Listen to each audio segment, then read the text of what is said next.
Harrison Bennett's hands trembled as he stared at the security monitor in his home office. The timestamp read 3:47 a.m. On the screen, his new caregiver Imani Washington stood in the nursery with his 3 paralyzed babies. But she wasn't checking diapers or adjusting blankets. She was moving their tiny limbs in patterns he'd never seen before, whispering words he couldn't hear through the audio feed.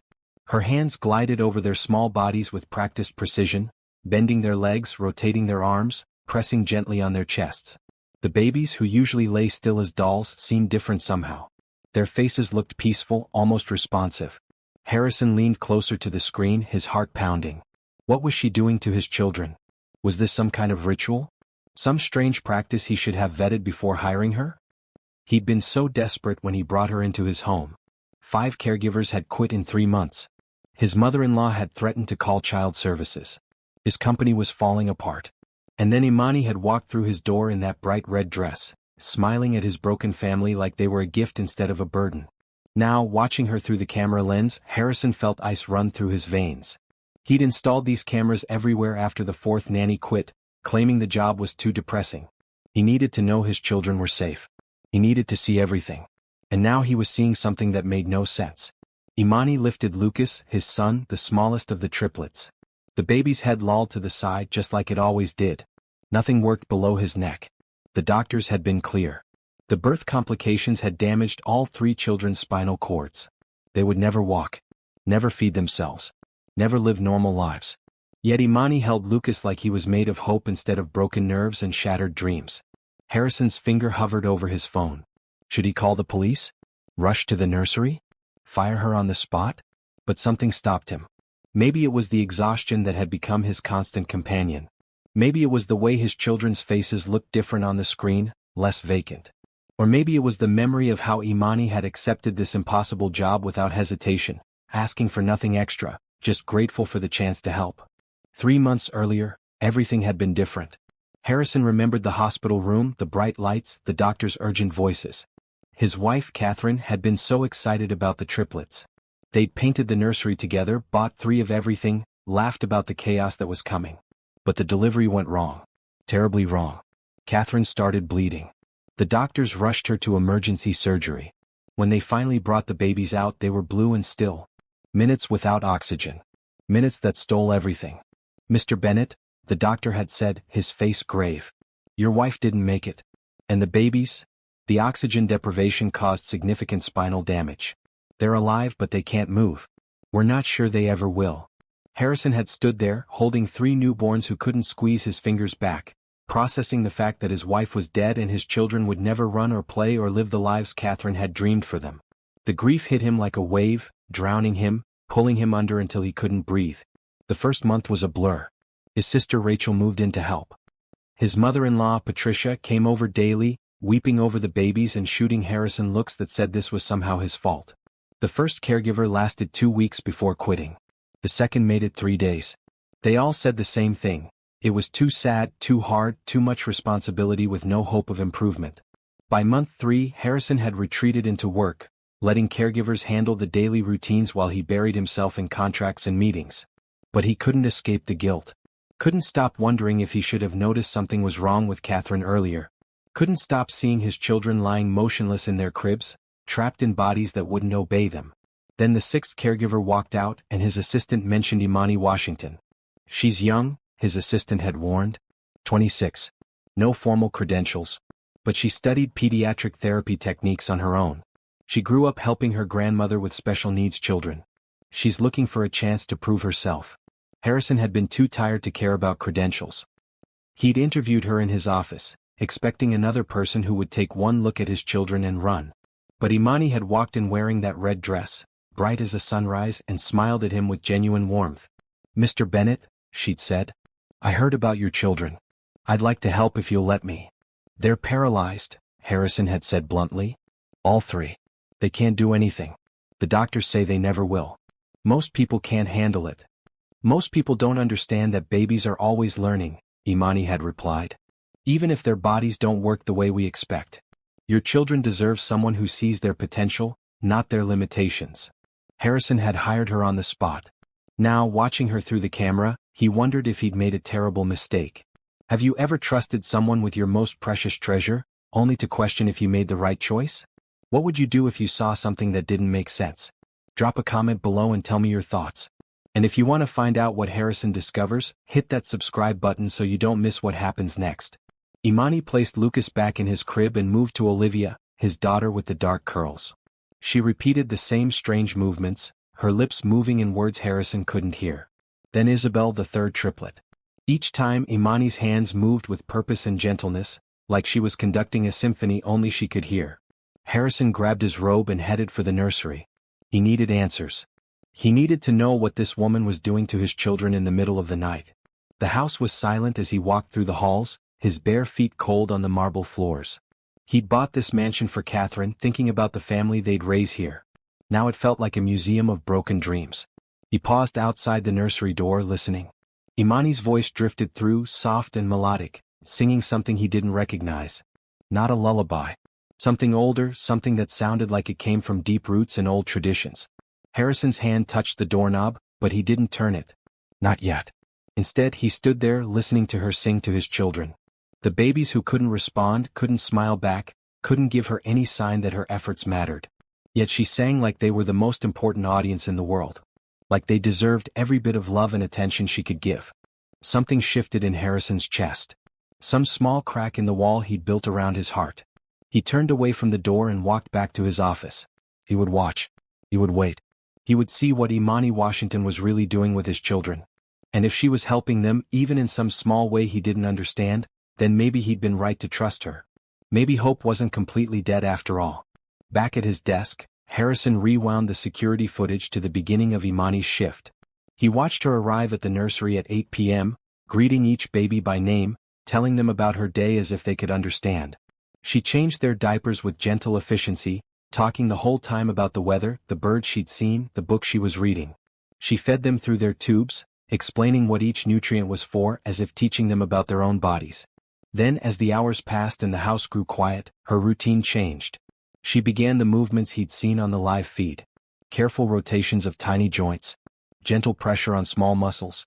Patterns that seemed random but clearly weren't.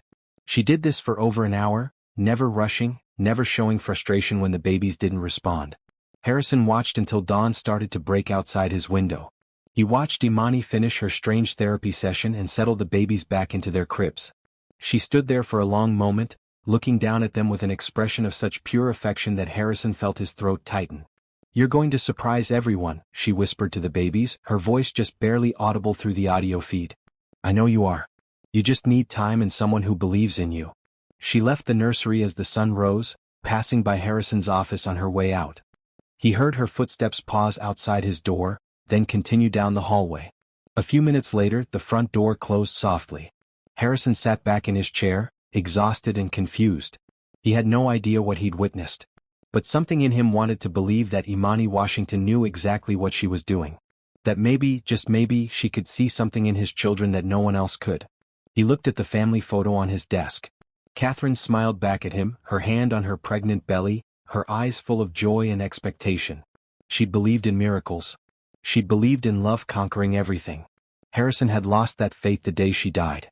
But watching Imani care for his children with such dedication and hope, he felt something long dormant stir inside him. Not quite faith. Not yet. But perhaps the smallest seed of possibility. He would watch. He would wait. And he would see what happened next. Harrison's alarm went off at 6 a.m., but he'd never gone to bed. He stood in his kitchen, staring at the coffee maker, trying to remember how to function on no sleep. This had become normal over the past 3 months. Sleep felt like a luxury he couldn't afford. Every time he closed his eyes, he saw Catherine's face, heard the doctor's grim diagnosis, felt the weight of 3 helpless babies depending on him. His phone buzzed. Another message from Patricia, his mother-in-law. She sent them constantly now, always with the same theme. He wasn't doing enough, the babies needed better care, Catherine would be disappointed in him. Harrison deleted it without reading past the first line. He couldn't deal with her judgment today. He could barely deal with his own. The house felt too big and too empty.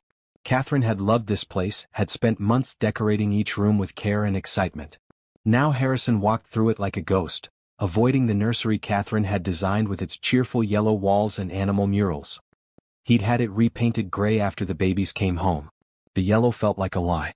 His children would never play in that room the way Catherine had imagined. Mr. Bennett? Harrison turned to find Rachel, his younger sister, standing in the kitchen doorway. She'd been staying in the guest house since the delivery, helping where she could. She looked tired too. Everyone in this house looked tired. Did you sleep at all? Rachel asked, pouring herself coffee. Some, Harrison lied. I was working. Harrison, you can't keep doing this. You're going to collapse. The company can survive without you for a while. Your children need you present, not just physically here but actually here. I am here, Harrison said, his voice sharper than intended. I'm doing everything I can. Rachel gave him a look that said she didn't believe him. The new caregiver starts today, right? Imani? She started last night, Harrison corrected. I wanted her to get used to the night routine. And how did it go? Harrison thought about what he'd seen on the monitors. I'm not sure yet. Rachel studied him carefully. You set up more cameras, didn't you? I need to know they're safe. You need to trust someone eventually, Rachel said gently. You can't watch them every second of every day. You'll lose your mind. I already lost everything that mattered, Harrison muttered. Rachel set down her coffee and pulled him into a hug. Harrison stood stiffly in her embrace, fighting the urge to pull away. He didn't deserve comfort. Didn't deserve sympathy. His wife was dead. His children were broken. And it was his job to somehow keep everyone going despite the impossibility of it all. Catherine wouldn't want you to drown in guilt, Rachel whispered. She'd want you to love those babies. Really love them. Not just provide for them. Harrison pulled back. I do love them. Do you? Or do you see them as reminders of what you lost? The question hit harder than any of Patricia's accusations. Harrison turned away, unable to answer. Because Rachel was right. Every time he looked at Olivia, Isabel and Lucas, he saw Catherine's death. Saw the life they should have had vanishing like smoke. How could he bond with children who represented such profound loss? His phone rang. Work. Always work. Harrison grabbed it gratefully, escaping into conference calls and contracts, into problems he could actually solve. The next 2 weeks passed in a blur. Imani came every evening at 8 and left at dawn. Harrison watched her on the monitors, studying her unusual methods, looking for any sign of harm or incompetence. He found neither. The babies seemed calm under her care. They didn't cry as much. Their sleep patterns improved. But they still didn't move. Still didn't respond. Still lay in their cribs like beautiful, broken dolls. Harrison's mother-in-law visited on a Tuesday, sweeping into the house with her usual air of judgment and grief. Patricia looked at the babies with tears streaming down her face, then turned her anger on Harrison. They should be in a facility, she said. Somewhere with real medical professionals. Not some random girl you hired off the street. Imani has training, Harrison replied, keeping his voice level. And they're better here. This is their home. Their home. Patricia's laugh was bitter. This is a tomb. You've turned it into a gray, joyless tomb. Catherine made that nursery beautiful, and you painted over it like you were erasing her memory. I'm doing the best I can, Harrison said through gritted teeth. Your best isn't good enough. My daughter died bringing these babies into the world and you can't even look at them without flinching. I see it, Harrison. You can barely stand to be in the same room with them. The accusation hung in the air, true and cutting. Harrison had no defense. Patricia was right. He avoided the nursery. Avoided holding his children. Avoided everything that made the pain real and immediate. If you won't care for them properly, Patricia continued, then I'll petition for custody. They deserve better than this. She left before Harrison could respond. He stood in the empty hallway, her threat ringing in his ears. Could she actually take his children? Did he even have the right to keep them when he could barely function as their father? That night, Harrison sat in his office with a glass of whiskey he wouldn't drink, staring at the security monitors. Imani arrived right at 8, wearing a bright green dress this time. She seemed to own nothing but colorful clothes, each one a rebellion against the gray world Harrison had created. She went straight to the nursery, greeting the babies with her usual warmth. Hello, my sweet ones. Did you have a good day? I bet you did. I bet you've been growing stronger even if no one else can see it yet. Harrison watched her lift Olivia, cradling his daughter against her chest. Olivia's head lolled limply, but Imani didn't seem discouraged. She held the baby close, swaying gently, humming a melody that drifted through the audio feed. Your daddy is scared, Imani told Olivia softly. He doesn't know how to love you without hurting. But he will. I know he will. Because you're impossible not to love. Harrison's hand tightened around his glass. How dare this stranger presume to understand his feelings? How dare she act like love was simple when everything in his life had shattered? But even as anger flared, he couldn't look away from the screen. Couldn't stop watching Imani care for his children with a gentleness and dedication he couldn't seem to muster himself. She spent an hour with each baby, talking, singing, moving their limbs in those strange patterns he still didn't understand. Then she settled them for the night, making sure each one was comfortable and secure. At midnight, Harrison's assistant called with an emergency from work. A deal falling apart. A client threatening to walk. The kind of crisis that would have consumed him completely a year ago. Now Harrison felt nothing but numbness as he listened to the problem and provided a solution. Work didn't matter anymore. Nothing mattered. He hung up and stared at the monitors. Imani was reading in the rocking chair Catherine had picked out, close enough to hear if any of the babies needed her. She looked content. Peaceful. Like caring for 3 paralyzed infants was exactly where she wanted to be. Harrison couldn't understand it. Couldn't understand why anyone would choose this heartbreak voluntarily. At 3 a.m., when Imani began her unusual therapy routine, Harrison finally left his office and walked to the nursery. He stood outside the door, listening to her soft voice counting in patterns, explaining what she was doing to babies who couldn't possibly comprehend. "We're waking up your muscles," she murmured. "Reminding your body how to listen to your brain. It takes time, but time is something we have plenty of. No rushing. No pressure. Just gentle work every single day." Harrison pushed the door open. Imani looked up, startled but not guilty. She smiled at him, that same warm smile she'd given him at the interview. "Mr. Bennett," she said quietly. "Did we wake you?" "I don't sleep much," Harrison admitted, stepping into the nursery. "What are you doing?" "Physical therapy," Imani answered simply. "Movement patterns to stimulate neural pathways. My grandmother taught me. She worked with children like yours for 40 years. The doctors said therapy wouldn't help," Harrison said, hearing the defeat in his own voice. "The doctors don't know everything," Imani replied, no challenge in her tone, just gentle certainty. "Your babies are 3 months old. Their brains are still developing. Their bodies are still learning. I can't promise miracles, but I can promise I'll never stop trying." Harrison looked at his children. Really looked at them, maybe for the first time since bringing them home. Olivia with Catherine's nose. Isabel with his own dark eyes. Lucas with the tiny dimple in his chin that matched Harrison's father. They were people. Small, vulnerable people who deserved more than his grief and avoidance. "Can you teach me?" The words came out before Harrison could stop them. "The therapy?" Imani's face lit up with genuine joy. "Of course. I'd love to teach you." Harrison sat down next to her, and for the first time in 3 months, he held his son without feeling like he was drowning. Imani guided his hands, showing him the gentle movements, explaining the purpose of each one. Lucas lay quiet in his arms, his small face peaceful. "He knows you're his father," Imani said softly. "He feels your love even when you can't express it." Harrison wasn't sure he believed that. But sitting there in the quiet nursery with this woman who refused to give up hope, he felt something shift inside him. Not healing. Not yet. But maybe the very beginning of it. The smallest crack letting light into his darkness. When dawn came and Imani prepared to leave, Harrison walked her to the door. "Thank you," he said, the words inadequate but sincere. "For what?" Imani asked. "For not quitting. For believing in them when I can't." Imani squeezed his hand briefly. "You can believe, Mr. Bennett. You just have to give yourself permission." She left, and Harrison stood in the doorway watching the sunrise paint the sky in shades of pink and gold. Colors he hadn't noticed in months. Colors that reminded him life continued even when it felt impossible. He went back to the nursery where his children slept. He pulled a chair close to their cribs and sat down to watch them, really watch them, not through a camera lens but with his own eyes in the same room. They breathed steadily, their small chests rising and falling in perfect rhythm. They were alive. They were his. And maybe, just maybe, they deserved a father who did more than survive. Harrison reached out and touched Olivia's tiny hand. Her fingers were soft and warm.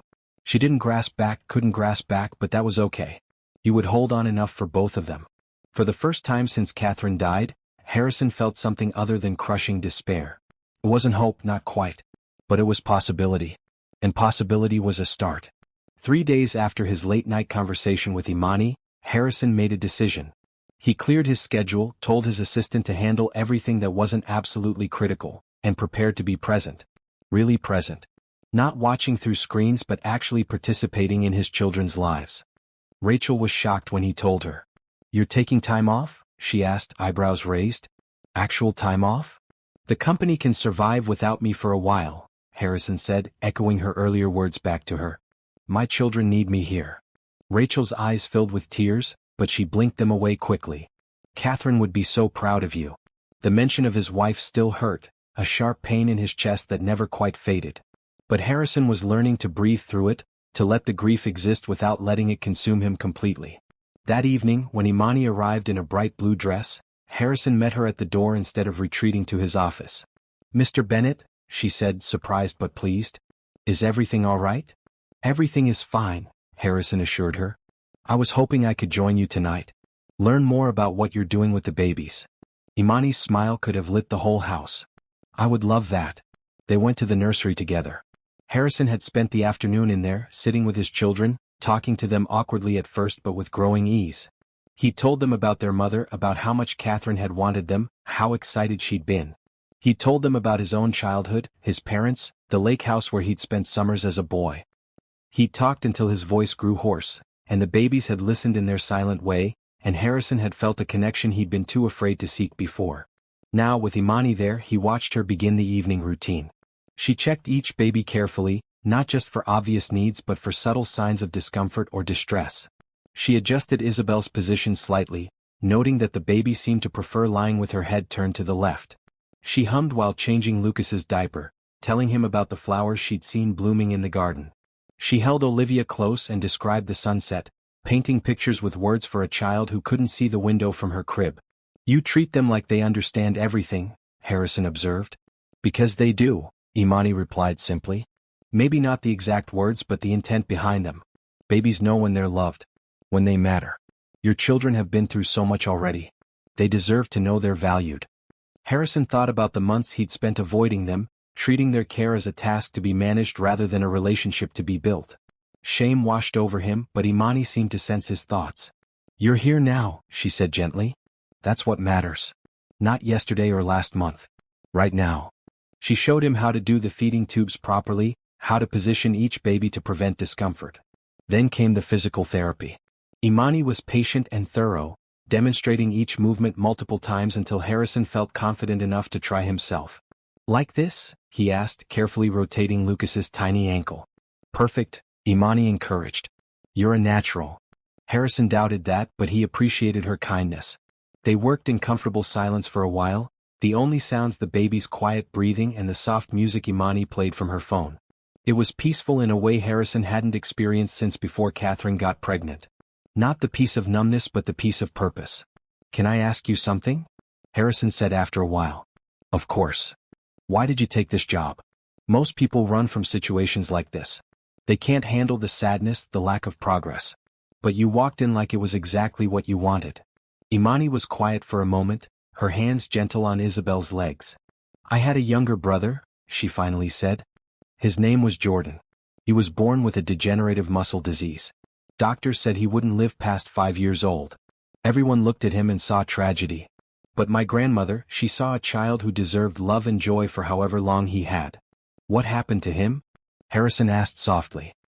"He lived until he was 12, Imani said, her voice full of love and sorrow. 7 years longer than anyone predicted. And those years were beautiful. Hard but beautiful. My grandmother taught me that every life has value, regardless of how it looks from the outside. She taught me these therapy techniques. Old methods passed down through generations. Not all of them work, but some do. And even when they don't, the time spent in loving care is never wasted." Harrison felt his throat tighten. "I'm sorry you lost your brother." "I'm grateful I had him," Imani corrected gently. "And I'm grateful for the skills my grandmother gave me. I believe I was meant to use them to help others. When your assistant reached out, I knew this was where I needed to be." They continued working, and Harrison found himself watching Imani as much as he watched his children. She moved with such confidence and grace, turning what could have been a clinical task into something that felt almost sacred. She sang softly while she worked, melodies Harrison didn't recognize but found soothing. "What are you singing?" he asked. "Old songs," Imani replied. "My grandmother used to sing them. She said music helps the body remember how to move, how to feel, how to heal." "Do you really think they can heal?" The doctors were pretty definitive. Imani met his eyes steadily. "I think doctors know a lot but they don't know everything. I think the human body is capable of surprising things when given the right support. I think your children deserve the chance to surprise everyone. Harrison wanted to believe her. Wanted to believe that hope wasn't just wishful thinking. But 3 months of disappointment had taught him to guard his expectations. As if reading his mind, Imani added, "You don't have to believe yet, Mr. Bennett. I'll believe enough for both of us until you're ready." Something in her absolute certainty touched Harrison deeply. This young woman who had no reason to invest herself so completely in his family's tragedy was offering him the gift of her faith. The least he could do was try to accept it. "Thank you," he said. "And please call me Harrison." Imani smiled. Harrison then. They worked late into the night. Harrison learned the patterns of movement, the pressure points that might stimulate neural responses, the stretches that kept muscles from atrophying. He learned how to read his children's subtle cues, how to tell when they were uncomfortable or content.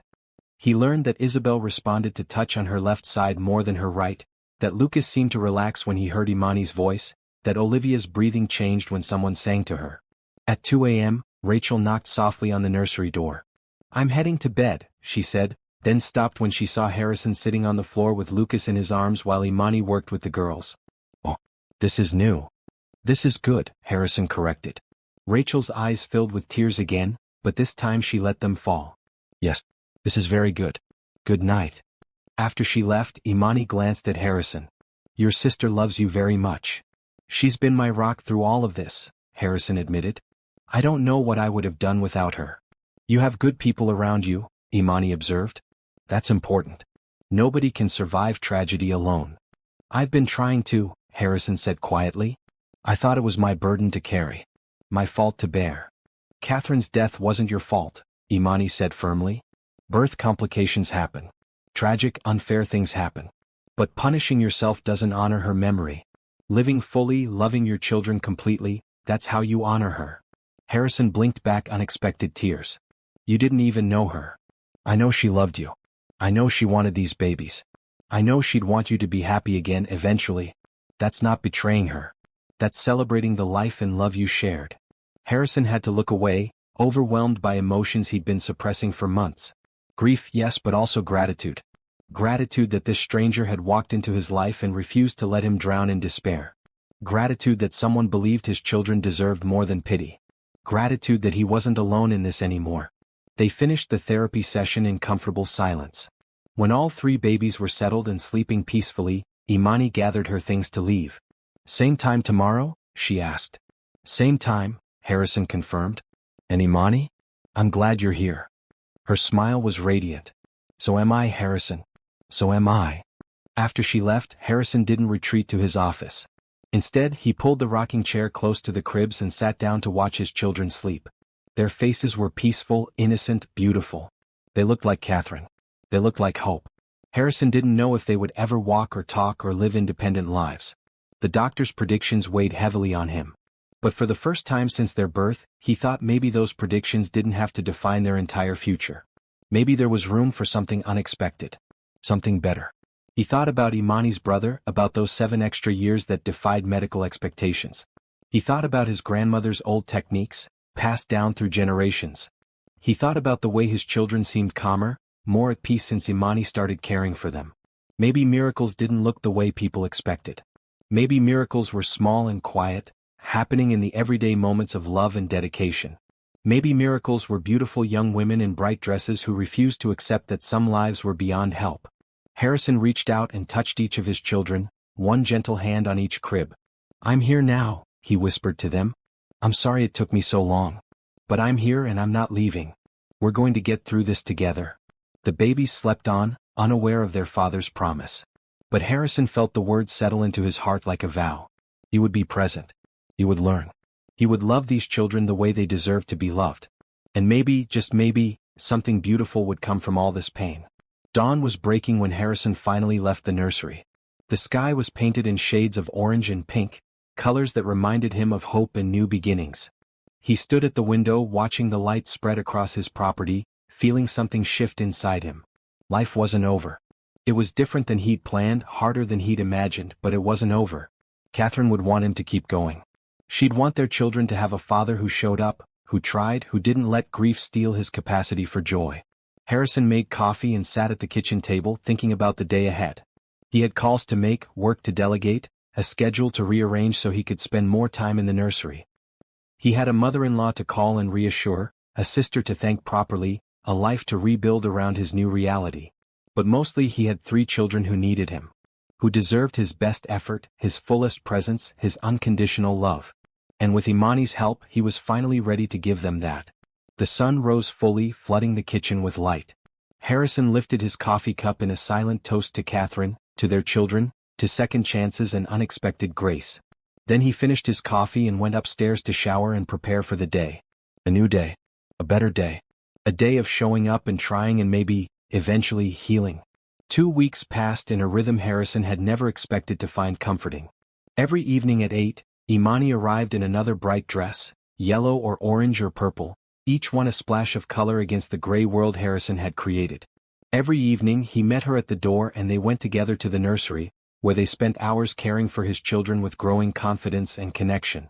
Harrison's company survived his reduced involvement. His assistant handled most issues, escalating only what truly needed his attention. Patricia still called regularly with complaints and concerns, but Harrison had learned to deflect her criticism with calm assurance. Rachel watched the transformation in her brother with barely concealed relief, often joining them in the nursery to help or simply to observe. The babies remained paralyzed. That fact hadn't changed. But other things had. They seemed more alert, more present. Their eyes tracked movement better. They made small sounds, gurgles and coos that might have been coincidence but felt like communication.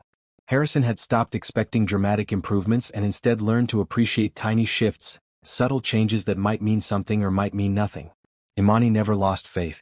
She worked with the same dedication every night, talking to the babies constantly, moving their limbs through those specific patterns, singing her grandmother's old songs. Harrison watched and learned, memorizing the techniques, practicing during the day when Imani wasn't there. One evening, as they were finishing the feeding routine, Harrison asked the question that had been building in his mind for days. Why do you do the movements in that exact pattern? Is there science behind it? Imani smiled. Some science, yes. Neural pathway stimulation, muscle memory activation, proprioceptive input. But also intuition. My grandmother believed the body has wisdom doctors don't always recognize. She taught me to listen to what each child needs rather than following a rigid protocol. So you're making it up as you go? Harrison asked, trying to keep judgment out of his voice. I'm adapting, Imani corrected gently. Each baby is different. Lucas responds better to firm pressure. Isabel likes gentle stroking. Olivia seems to relax when I work in clockwise patterns. I adjust to what they're telling me. They're not telling you anything, Harrison said, reality crashing back. They can't communicate. They communicate constantly, Imani disagreed. Not with words but with breathing changes, muscle tension, facial expressions. You just have to pay attention. Harrison wanted to argue but stopped himself.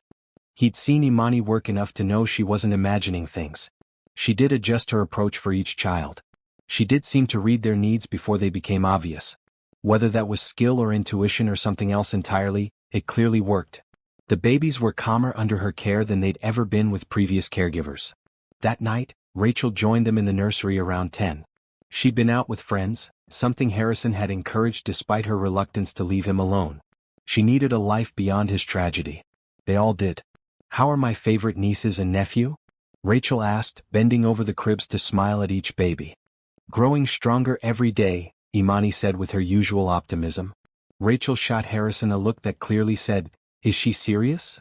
Harrison shrugged, unsure himself what to make of Imani's unwavering belief in progress invisible to everyone else. Can I help? Rachel asked. Of course, Imani said warmly. Come sit with me. I'll show you what we do. For the next hour, the 3 of them worked together. Rachel was gentle and attentive, following Imani's instructions carefully. Harrison found himself relaxing into the routine, the quiet conversation and focused activity creating a sense of peace he hadn't felt in months. This is nice, Rachel said softly. Us all here together. Catherine would have loved this. The mention of his wife still hurt, but the pain was softer now, more bearable. She would have, Harrison agreed. She was so excited about having help. She used to joke about needing a whole team of people to manage triplets. She would have loved Imani, Rachel added, smiling at the young woman who was so carefully moving Isabel's legs. She had a gift for finding people with good hearts. Imani blushed slightly. That's very kind of you to say. It's true, Rachel insisted. Most people would have quit by now. The lack of progress would have discouraged them. But you just keep showing up, keep believing. That takes a special kind of strength. These babies are worth it, Imani said simply. Every child is worth patience and dedication, but especially children facing challenges. They deserve people who won't give up on them. Harrison felt something shift in his chest, some old resistance finally crumbling. Imani was right. His children deserved commitment, deserved people who saw their value beyond their limitations. He'd spent months seeing them as broken. But sitting here now, watching them in their cribs, he started to see them differently. Not as tragedies but as his children. Different than expected, yes, but still his. Still precious. Still worth every effort. Around midnight, Rachel headed to bed, hugging both Harrison and Imani before she left. You two are doing something beautiful here, she said, her voice thick with emotion. Don't ever doubt that. After she was gone, Harrison and Imani continued working in comfortable silence. The house was quiet, the only sounds the soft music playing from Imani's phone and the occasional rustle of blankets as they repositioned the babies. Can I ask you something personal? Imani said after a while. Sure. What was Catherine like? You don't talk about her much. Harrison paused, Lucas in his arms, unsure how to compress his wife into words. She was light. That's the best way I can describe her. She made everything brighter just by being in the room. She was funny and kind and believed the best about everyone. She loved me when I was too serious, too focused on work. She taught me how to relax, how to enjoy life instead of just accomplishing things. She sounds wonderful, Imani said softly. She was. And losing her, it felt like the light went out. Like the world lost its color. Harrison looked around the gray nursery, seeing it with fresh eyes. I painted over her choices because I couldn't stand the reminder of what I'd lost. But that was wrong. She put love into this room. She deserves to be remembered here. Imani met his eyes, understanding in her gaze. It's not too late to honor her memory properly. Harrison nodded slowly. Tomorrow I'll call painters. We'll restore the nursery the way Catherine designed it. Yellow walls. Animal murals. Color everywhere. The babies deserve to be surrounded by the love she put into preparing for them. That's beautiful, Imani said, her smile radiant. They finished the therapy session and settled the babies for the night. As Imani gathered her things to leave, Harrison walked her to the door as had become their routine. Thank you, he said, words that seemed inadequate but sincere. For everything. For believing in them. For not giving up. For helping me find my way back to being their father. You were always their father, Imani replied gently. You just needed time to grieve and heal. There's no shame in that. She left, and Harrison stood in the doorway watching her car disappear down the driveway. Then he went back inside to his office, but instead of opening his laptop, he pulled out the photo albums Catherine had started before she got pregnant. Pictures of them traveling, celebrating, building a life together. Pictures of her laughing, her face bright with joy. Pictures of happiness that felt both close and impossibly distant. Harrison let himself remember. Not the death, not the loss, but the life they'd shared. The good years, the love that had been real and sustaining. He let himself miss her without drowning in the grief. Let himself honor her memory without being destroyed by it. When he finally went to bed, he slept better than he had in months. No nightmares. No jolting awake in panic. Just deep, restful sleep with dreams of Catherine smiling at him, telling him he was doing well, that she was proud of him, that their children were lucky to have him. The next morning, Harrison contacted painters and restoration specialists. By afternoon, they were in the nursery removing the gray paint, preparing to restore Catherine's original design. Rachel cried when she saw what he was doing. Patricia, when she heard, actually called to thank him instead of criticize. Catherine would be so happy, Patricia said, her voice breaking. She spent weeks planning that nursery. She had such vision for it. I know, Harrison said. And I'm sorry I covered it up. I wasn't thinking clearly. You were grieving, Patricia replied, softer than she'd been in months. We all were. But this is how we honor her. By creating beauty for her children. It took 3 days to fully restore the nursery. Yellow walls bright as sunshine. Animal murals painted by an artist Catherine had commissioned before her death. Mobile hangings with colorful shapes. A rocking chair reupholstered in cheerful fabric. Curtains that filtered light into warm patterns on the floor. When it was finished, Harrison stood in the doorway, tears streaming down his face. It looked exactly as Catherine had envisioned. Hopeful and joyful and full of love. That evening, when Imani arrived in her bright red dress, Harrison led her to the nursery with a sense of anticipation. She stepped inside and gasped, her hands flying to her mouth. "Harrison," she breathed. "It's beautiful. It's perfect. Catherine designed it," Harrison said. "She wanted our children surrounded by color and life. I was wrong to erase that. Wrong to let my grief steal their chance to be in the space she created for them." Imani walked around the room, taking in every detail. The babies, moved back in that afternoon, looked somehow more at home in this bright space. More like they belonged. More like children instead of patients. "She had excellent taste," Imani said, her voice full of warmth. "And you honored her beautifully by bringing her vision to life again." They began their evening routine in this transformed space, and Harrison felt lighter than he had since before Catherine died. The nursery felt alive again. Felt like a place where good things could happen. Felt like hope. As they worked, Harrison noticed something. Maybe it was wishful thinking, maybe it was the effect of the brighter environment, but the babies seemed more responsive. Olivia's eyes followed the mobile above her crib. Lucas made soft sounds that might have been contentment. Isabel's breathing changed when Imani sang, like she was listening. "Do you see it?" Imani asked quietly. "I think so," Harrison admitted. "Or maybe I'm just wanting to see it." "Trust yourself," Imani encouraged. "Trust your instincts as a father. You know your children better than you think you do." Harrison wanted to believe her. Wanted to believe that the small changes he thought he saw were real and not just desperate imagination. But hope was still a fragile thing, easily crushed by reality's weight. Still, sitting there in Catherine's bright, beautiful nursery with his 3 children and this remarkable young woman who refused to accept defeat, Harrison felt something he hadn't felt in a very long time.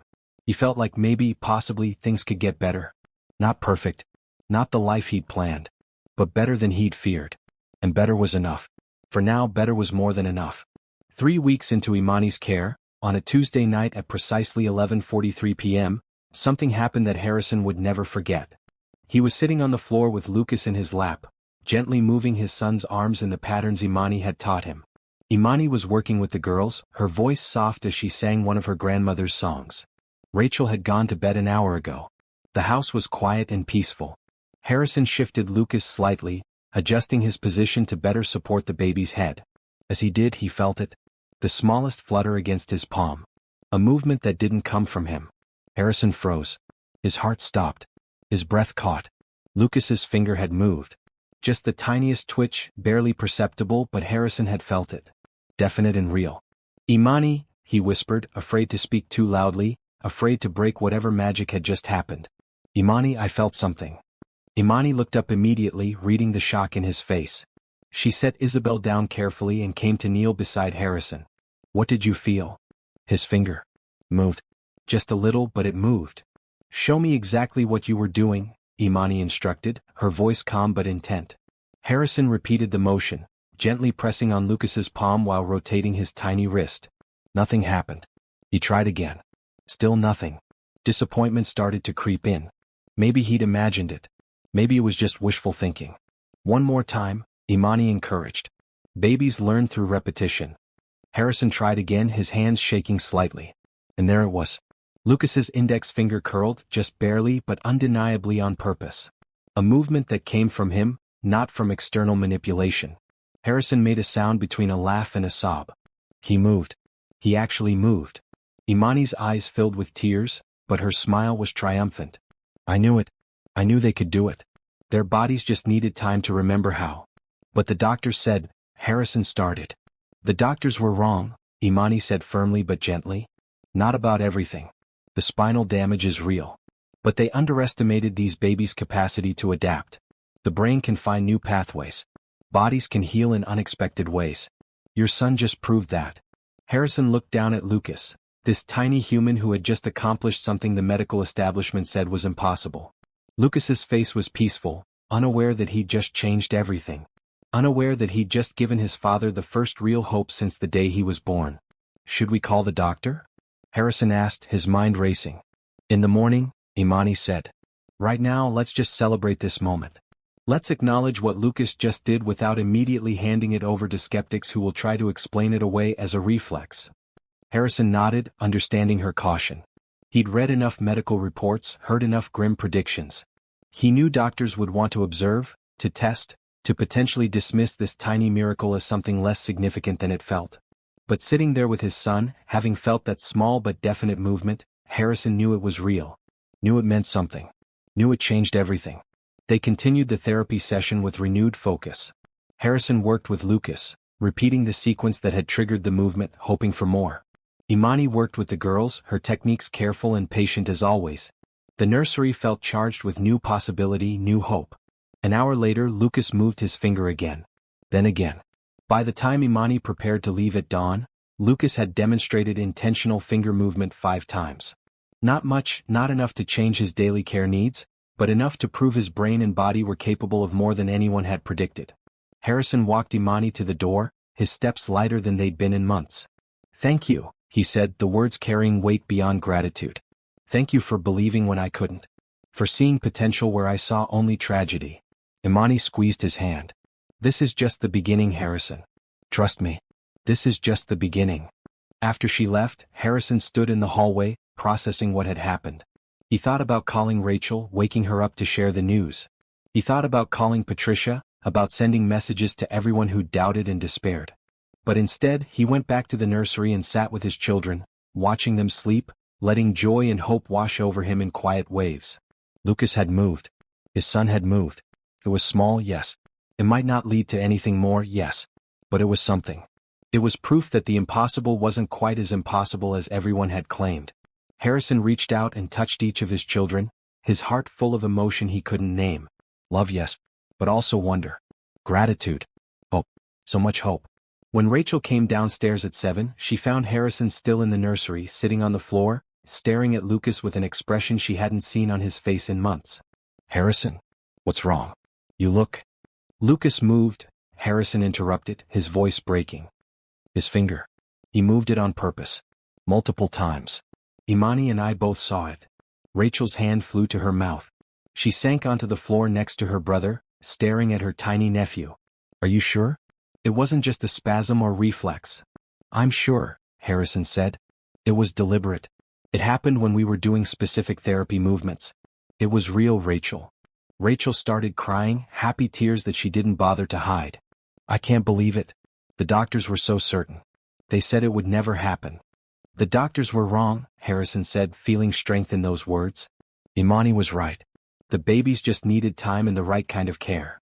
Rachel pulled her brother into a hug, both of them crying now, releasing months of grief and fear and hopelessness. Lucas slept on, unaware that he'd just given his family something precious. Something they'd thought was lost forever. Hope. The real kind. The kind based on evidence, not just wishful thinking. Harrison spent the day watching Lucas obsessively, looking for more movement. He called his pediatrician and scheduled an emergency appointment for the next day. He called Patricia and told her the news, her screams of joy loud enough to hurt his ear. He called his assistant and pushed all his meetings back another week. Nothing mattered more than this. If you've made it this far, you're probably wondering what happens next. Will the other babies show improvement too? Will the doctors believe what Harrison saw? Subscribe now so you don't miss a single moment of this incredible journey. And drop a comment telling me what you think. Do you believe in miracles? That evening, Imani arrived to find Harrison practically bouncing with energy. Before she could even set down her bag, he started talking. "I've been watching him all day. He did it 3 more times. 3. The doctor's appointment is tomorrow morning. Rachel wants to come. My mother-in-law wants to come. Everyone wants to witness it." Imani smiled, her calm a counterpoint to his excitement. "That's wonderful. But Harrison, I need you to prepare yourself. The doctors might not react the way you hope. They might minimize it or attribute it to reflexes. They might not see it as the breakthrough we know it is. But you'll be there, right?" Harrison asked, suddenly needing her assurance. "You'll explain your methods, show them what we've been doing?" "If you want me there, I'll be there," Imani promised. The next morning, Harrison's pediatrician's office was crowded. Harrison, Rachel, Patricia, and Imani all gathered in the examination room with Lucas. The doctor, an older man named Dr. Graham who'd been managing the triplets' care since birth, looked skeptical from the moment Harrison started explaining. "Finger movement," Dr. Graham repeated, his tone carefully neutral. "And you believe this is intentional?" "I know it is," Harrison said firmly. "I've seen it multiple times. It happens when we do specific physical therapy movements." Dr. Graham examined Lucas carefully, testing reflexes, checking muscle tone. Mr. Bennett, I need to be honest with you. What you're describing sounds like a reflex response. The spinal damage your son sustained was severe. Intentional movement below the injury site is highly unlikely. But possible, Imani interjected quietly. Not impossible. Just unlikely. And I've seen unlikely things happen before. Dr. Graham turned his attention to Imani for the first time. You're the caregiver? Do you have medical training? I have practical training, Imani replied evenly. My grandmother worked with special needs children for 40 years. She taught me techniques that aren't typically used in modern medicine but have proven effective in certain cases. Alternative medicine, Dr. Graham said, and the dismissal in his voice was clear. Mr. Bennett, I understand your desire for hope. But I have to advise caution. False hope can be more damaging than accepting reality. Show him Imani, Harrison said, ignoring the doctor's condescension. Show him what we do. Imani took Lucas from Harrison and began the therapy sequence. She moved with practiced confidence, her hands gentle but firm, talking to Lucas the whole time, explaining each movement. The room fell silent as everyone watched. 5 minutes passed. Then 10. Nothing happened. Harrison felt panic rising. What if it didn't work with an audience? What if Lucas decided right now to stop showing progress? Sometimes it takes time, Imani said calmly. Bodies don't perform on command. But I promise you, Dr. Graham, this baby has intentional movement capacity. I'm sure you believe that, Dr. Graham said not unkindly. And your dedication is admirable. But I think we need to be realistic about what we're seeing here. Look, Patricia suddenly exclaimed, pointing at Lucas. Look at his hand. Everyone's eyes snapped to Lucas. His tiny index finger was curling, slowly but distinctly, responding to Imani's pressure on his palm. The room erupted. Rachel grabbed Harrison's arm. Patricia started crying. Harrison felt vindication wash over him like a wave. Dr. Graham leaned in closer, his professional skepticism wavering. Do that again, he instructed Imani. She repeated the sequence. Lucas's finger moved again. And again. Again the movement came. Small but undeniable. Dr. Graham sat back, his expression shifting from skepticism to careful consideration. That's unexpected. I can't explain that based on his injury. The neural pathway shouldn't exist. But it does, Imani said simply. The brain is capable of remarkable adaptation, especially in infants. Lucas is finding new ways to communicate with his body. Dr. Graham was quiet for a long moment. Finally he said, I'd like to run some tests. Neural scans, response mapping. If what you're saying is true, this could have significant implications for how we understand infant neurology. Run whatever tests you need, Harrison said. But we're continuing the therapy. Imani knows what she's doing. Dr. Graham nodded slowly. I can see that. Miss Washington, I'd like to learn more about your techniques. Would you be willing to document your methods? Of course, Imani agreed. I want to help any way I can. They scheduled follow-up appointments and tests. As they left the office, Harrison felt like he was walking on air. Dr. Graham had believed them. More than that, he wanted to understand how this was happening. The skepticism had turned to scientific curiosity. In the parking lot, Patricia hugged Imani tightly. Thank you, she said, her voice thick with emotion. Thank you for not giving up on my grandchildren. For seeing what no one else could see. They made it easy, Imani replied warmly. They're fighters, all three of them. Harrison drove home with Lucas secured in his car seat, Rachel and Imani following in another car. His mind raced with possibilities. If Lucas could move his finger, what else might be possible? Could he eventually gain more motor control? Could the girls show similar progress? For the first time since Catherine died, Harrison let himself imagine a future different from the bleak picture the doctors had painted. Maybe his children wouldn't walk or run or live completely independent lives. But maybe they could have more than anyone had predicted. Maybe they could surprise everyone. That evening in the nursery, as they went through their usual routine, Harrison watched Imani work with Isabel and Olivia with renewed focus. Looking for signs, however small, of progress. And he found them. Tiny things he'd been too discouraged to notice before. The way Isabel's eyes tracked movement. The way Olivia's breathing changed when spoken to directly. The way both girls seemed more present, more aware than they had been weeks ago. Do you see it? Imani asked, echoing his thoughts. Do you see how much they're growing? I see it, Harrison confirmed. I see everything now. They worked late into the night, hope fueling their efforts. The nursery, with its bright yellow walls and colorful murals, Felt like the perfect environment for small miracles. Felt like a place where impossible things could happen. When Imani finally prepared to leave at dawn, Harrison walked her to the door as always. But this time, before she could leave, he caught her hand. "I don't know how to thank you properly," he said. "You've given me back my children. Given me back hope. Given me back myself." Imani smiled, her face radiant in the early morning light. "You did that yourself, Harrison. You chose to be present. To try. To believe. I just showed you what was already there." She left, and Harrison stood in the doorway watching the sunrise. The world looked different now. Brighter. Fuller. Possible in ways it hadn't been before. He went back inside to his children, who were just starting to wake up. He picked up Lucas, holding his son close, feeling the warmth of his small body. "You're amazing," he whispered to the baby. "You're all amazing. And we're going to prove everyone wrong together." Lucas made a soft sound, almost like agreement.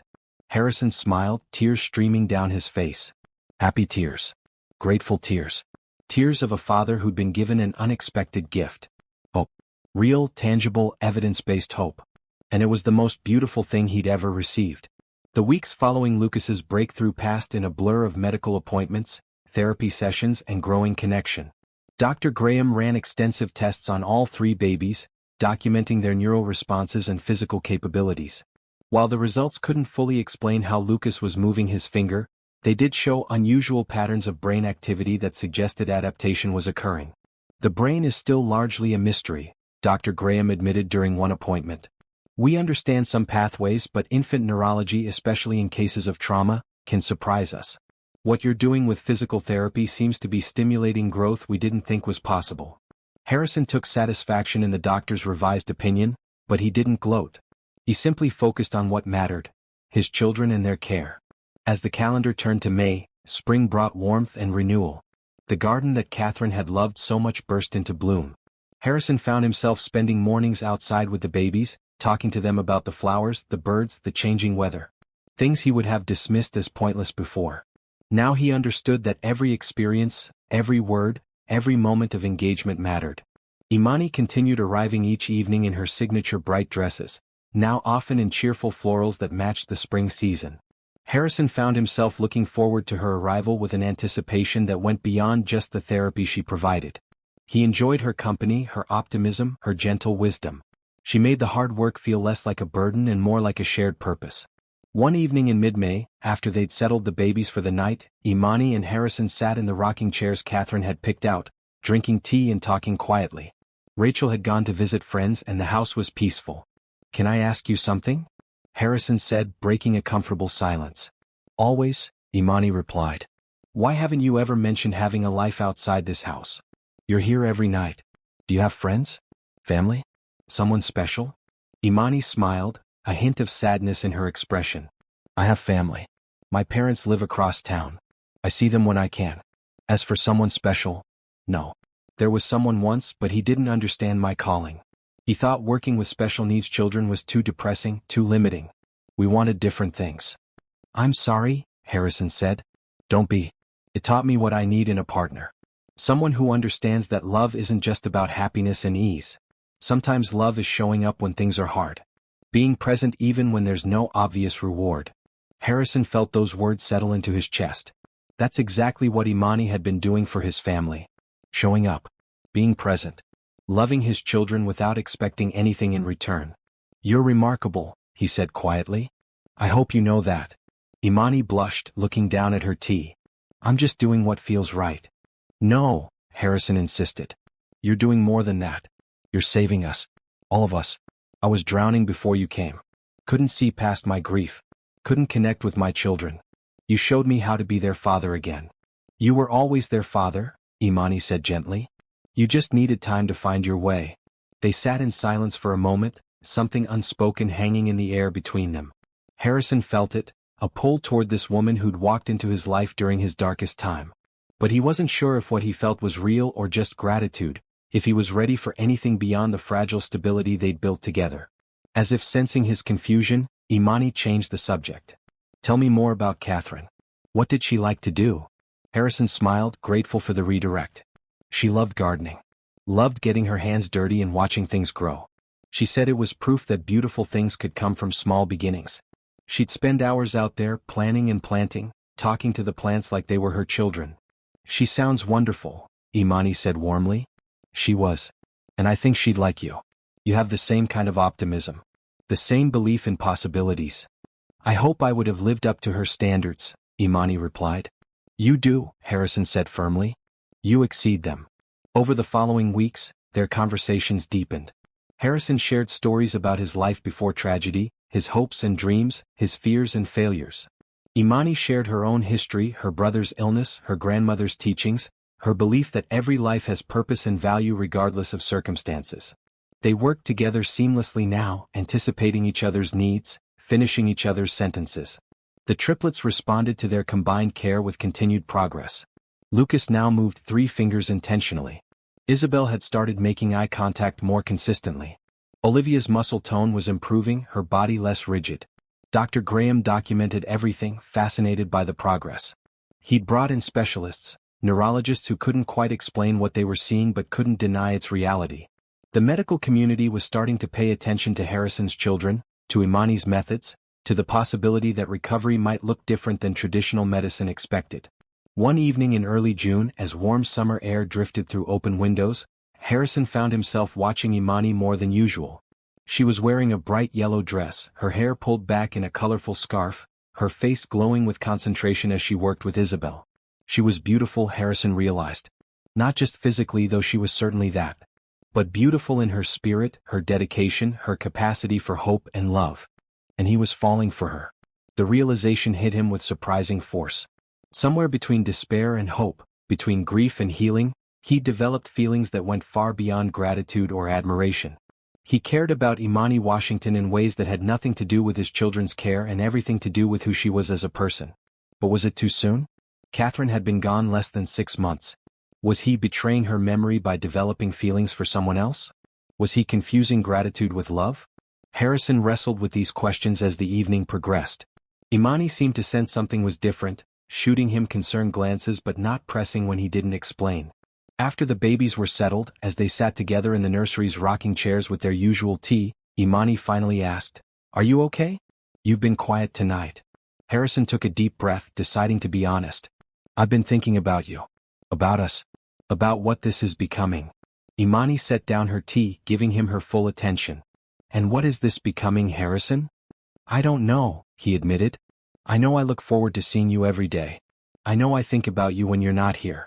I know you've become incredibly important to me, and not just because of what you do for my children." Imani's expression was gentle but guarded. "Those are big feelings, Harrison. Are you sure they're about me? Or are they about everything I represent? Hope, healing, moving forward." "I've asked myself the same question," Harrison said. "And honestly, I'm not completely sure. Everything is still so tangled up. My grief, my gratitude, my confusion about what comes next. But I know that when I'm with you, I feel more like myself than I have since Catherine died. You make me want to be better. Want to hope again. Want to imagine a future that isn't just about surviving." Imani was quiet for a long moment. When she spoke, her voice was soft but firm. "I care about you too, Harrison. More than I probably should. But I need you to be sure. I can't be a replacement for what you lost. I can't be the person you turn to just because you're lonely or grateful. I need to be chosen for who I am, not what I represent." "You're right," Harrison said. "And I'm not sure I can make that distinction yet. Everything is still too close, too complicated." "Then we wait," Imani said simply. "We continue as we are. We focus on the babies. We let ourselves heal. And if something real is meant to develop between us, it will happen in its own time. There's no rush." Harrison nodded, grateful for her wisdom. "Thank you for understanding. For not pushing or demanding clarity I can't give yet. We're building something important here," Imani replied. "For your children, yes, but also for ourselves. Let's not rush it. Let's let it unfold naturally." They finished their tea in comfortable silence, the unspoken feelings acknowledged but not acted upon. When Imani left at dawn, Harrison walked her to the door and squeezed her hand briefly. "Thank you," he said. "For everything." "Always," she replied, smiling. Over the next few weeks, their relationship shifted subtly. The attraction was acknowledged but not pursued, allowing it to exist without pressure or expectation. They continued working together but with a new awareness of each other. Small touches lingered longer. Eye contact held meaning beyond words. Silences felt charged with possibility. Rachel noticed, of course. One afternoon when Harrison was working in his office, she knocked and entered without waiting for permission. "You're in love with her," Rachel announced, no question in her voice. Harrison looked up from his laptop. "That's direct. Someone has to be. You're walking around with this look on your face like you've discovered something precious but you're not sure if you're allowed to keep it." "Is it too soon?" Harrison asked, needing his sister's perspective. "Catherine hasn't been gone that long." Rachel sat down across from him, her expression serious. "Harrison, there's no timeline for grief. No rule about when you're allowed to feel something for someone else. Catherine loved you. She'd want you to be happy again. She'd want our nieces and nephew to grow up with love and joy in their home. And if Imani can help provide that, if she makes you happy, Catherine would approve. But what if I'm just transferring my feelings? What if I'm confusing gratitude with love?" "Are you?" Rachel challenged. "When you think about Imani, what do you feel?" "Really feel?" Harrison thought about it carefully. "I feel lighter. Like the weight I've been carrying isn't quite so heavy when she's around. I admire her strength, her kindness, her unwavering faith. I respect her intelligence and skill. I enjoy her company beyond just what she does for the babies. When she smiles, I feel happier. When she leaves, the house feels emptier. Is that love? I don't know. But it's something real. Something separate from just being grateful for her help." "Then trust yourself," Rachel said. "You're allowed to move forward. You're allowed to feel hope and happiness again. And Imani, she's special. Anyone can see that. If you have a chance at something good with her, don't let guilt or fear stop you from pursuing it." Harrison absorbed his sister's words, feeling some of his confusion clear. Rachel was right. Catherine would want him to be happy. She'd want their children to grow up in a home filled with love. And if Imani could be part of that, if they could build something together, that wasn't a betrayal.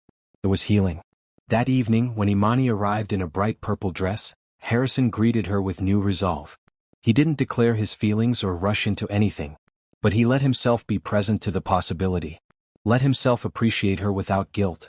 Let himself imagine, just maybe, a future that included her beyond just her role as caregiver. They worked together as usual, but the air between them felt different. More open. More hopeful. When their hands touched, they didn't immediately pull away. When their eyes met, they held the gaze a moment longer. As they settled the babies for the night, Harrison said quietly, "I've been thinking about what you said. About waiting, about letting things unfold naturally." "And?" Imani prompted gently. "And I think you're right. But I also want you to know that I'm not just confused or grateful. What I feel for you is real. Maybe it's too soon to act on it. Maybe I need more time to be sure. But it's real, Imani. You're not a replacement or a rebound. You're you." Imani's smile was radiant. "That's all I needed to hear. That you see me as me, not just as the person helping you through tragedy. The rest we can figure out with time." "Time?" Harrison agreed. "We have plenty of that." They stood close together, the nursery quiet around them, 3 babies sleeping peacefully. The yellow walls seemed to glow in the soft light. The animal murals Catherine had loved looked down on them. And Harrison felt, for the first time since his wife died, that maybe he was exactly where he was supposed to be. Healing didn't mean forgetting. Moving forward didn't mean abandoning the past. He could honor Catherine's memory while still opening his heart to new possibilities. He could love what he'd lost while still embracing what might come. Imani touched his arm gently. "I should go. Dawn is coming." "I know," Harrison said. But he didn't move away. Neither did she. They stood there for a long moment, something unspoken passing between them. Not quite a declaration, not quite a commitment, but an acknowledgement that something important was growing between them. Something worth nurturing. Something worth protecting. Finally, Imani stepped back. "Good night, Harrison." "Good night," he replied.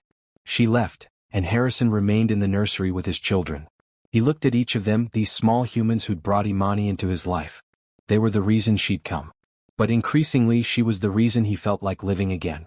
Love, Harrison was learning, didn't follow rules or timelines. It appeared when it wanted, in forms unexpected, bringing light into darkness. And if he was lucky, if he was brave, he might get a second chance at happiness. Different than before, yes. But real and worthy and beautiful in its own way. He touched each baby gently, then went to his room. For the first time in months, he fell asleep smiling, dreaming not of what he'd lost but of what might still be possible. July arrived with heat and humidity, summer settling over the estate with full force. The gardens bloomed extravagantly, Catherine's careful planning years ago creating a riot of color that seemed to celebrate life and growth. Harrison started taking the babies outside more often, setting up a shaded area where they could experience sunshine and fresh air while he and Imani continued their therapy work. On a Thursday evening, 2 weeks into July, Isabel changed everything. Harrison was holding her, talking about the flowers visible through the window, describing their colors and scents. Imani was working with Lucas and Olivia. Rachel had joined them, content to observe and help where needed. The nursery felt peaceful, full of the quiet satisfaction that came from purposeful work and growing hope. Harrison shifted Isabel slightly to better support her neck. As he did, he felt her fingers brush against his hand. Nothing unusual there. But then he felt pressure. Definite, intentional pressure. Isabel's small hand was gripping his finger. "Imani," Harrison breathed, afraid to move. "Imani, look." Imani turned immediately, reading the shock in his face.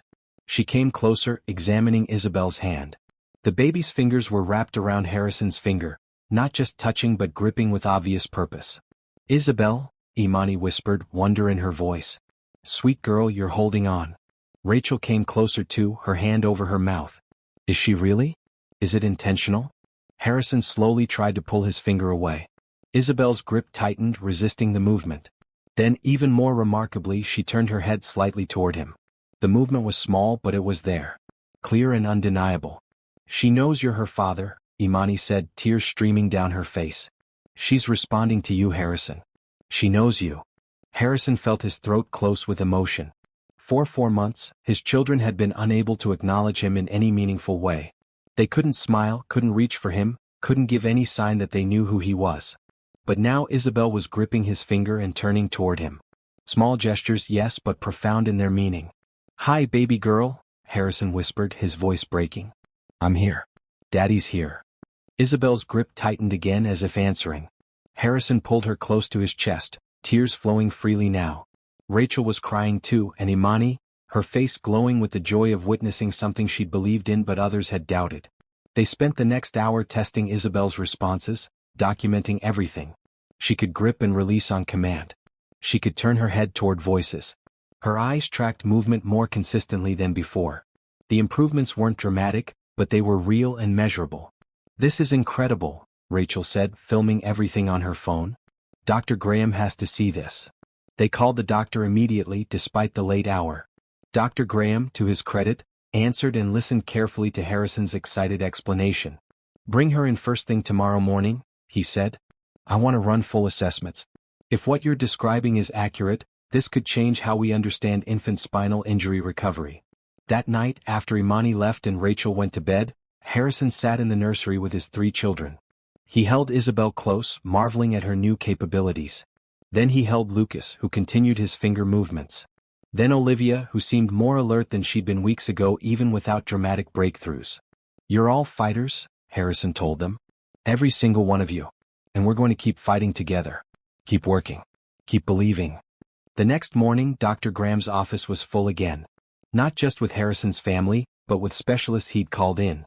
Neurologists, pediatric therapists, researchers interested in developmental recovery. Isabel performed beautifully, demonstrating her new skills for a room full of astonished medical professionals. "This shouldn't be possible," one neurologist said, not unkindly. The damage to her spinal cord was documented. Significant. And yet here she is, showing motor control that her injury should prevent. "The brain is adaptive," Imani said firmly, her voice calm despite the attention. "Especially in infants. Neural pathways can reform. Connections can develop in unexpected ways. These babies aren't defying medicine. They're demonstrating how much we still don't understand about human recovery capacity." The specialists tested all 3 babies, documenting Lucas's finger movements, Olivia's improved alertness, Isabel's gripping and head turning. They ran scans, checked reflexes, mapped neural responses. The results were consistent. All 3 babies were showing improvements that medical science couldn't fully explain but couldn't deny. By the end of the appointment, Dr. Graham pulled Harrison aside. "I owe you an apology. When you first came to me talking about progress, I was skeptical. I should have trusted your observations as their father. And I should have trusted Miss Washington's expertise, even if it comes from non-traditional sources." "Thank you," Harrison said. "That means a lot." "I'd like to document this case formally," Dr. Graham continued. Write a paper, present findings at conferences. With your permission, of course. This could help other families facing similar situations. Other children who might benefit from these alternative therapy approaches. Do whatever helps other people, Harrison agreed immediately.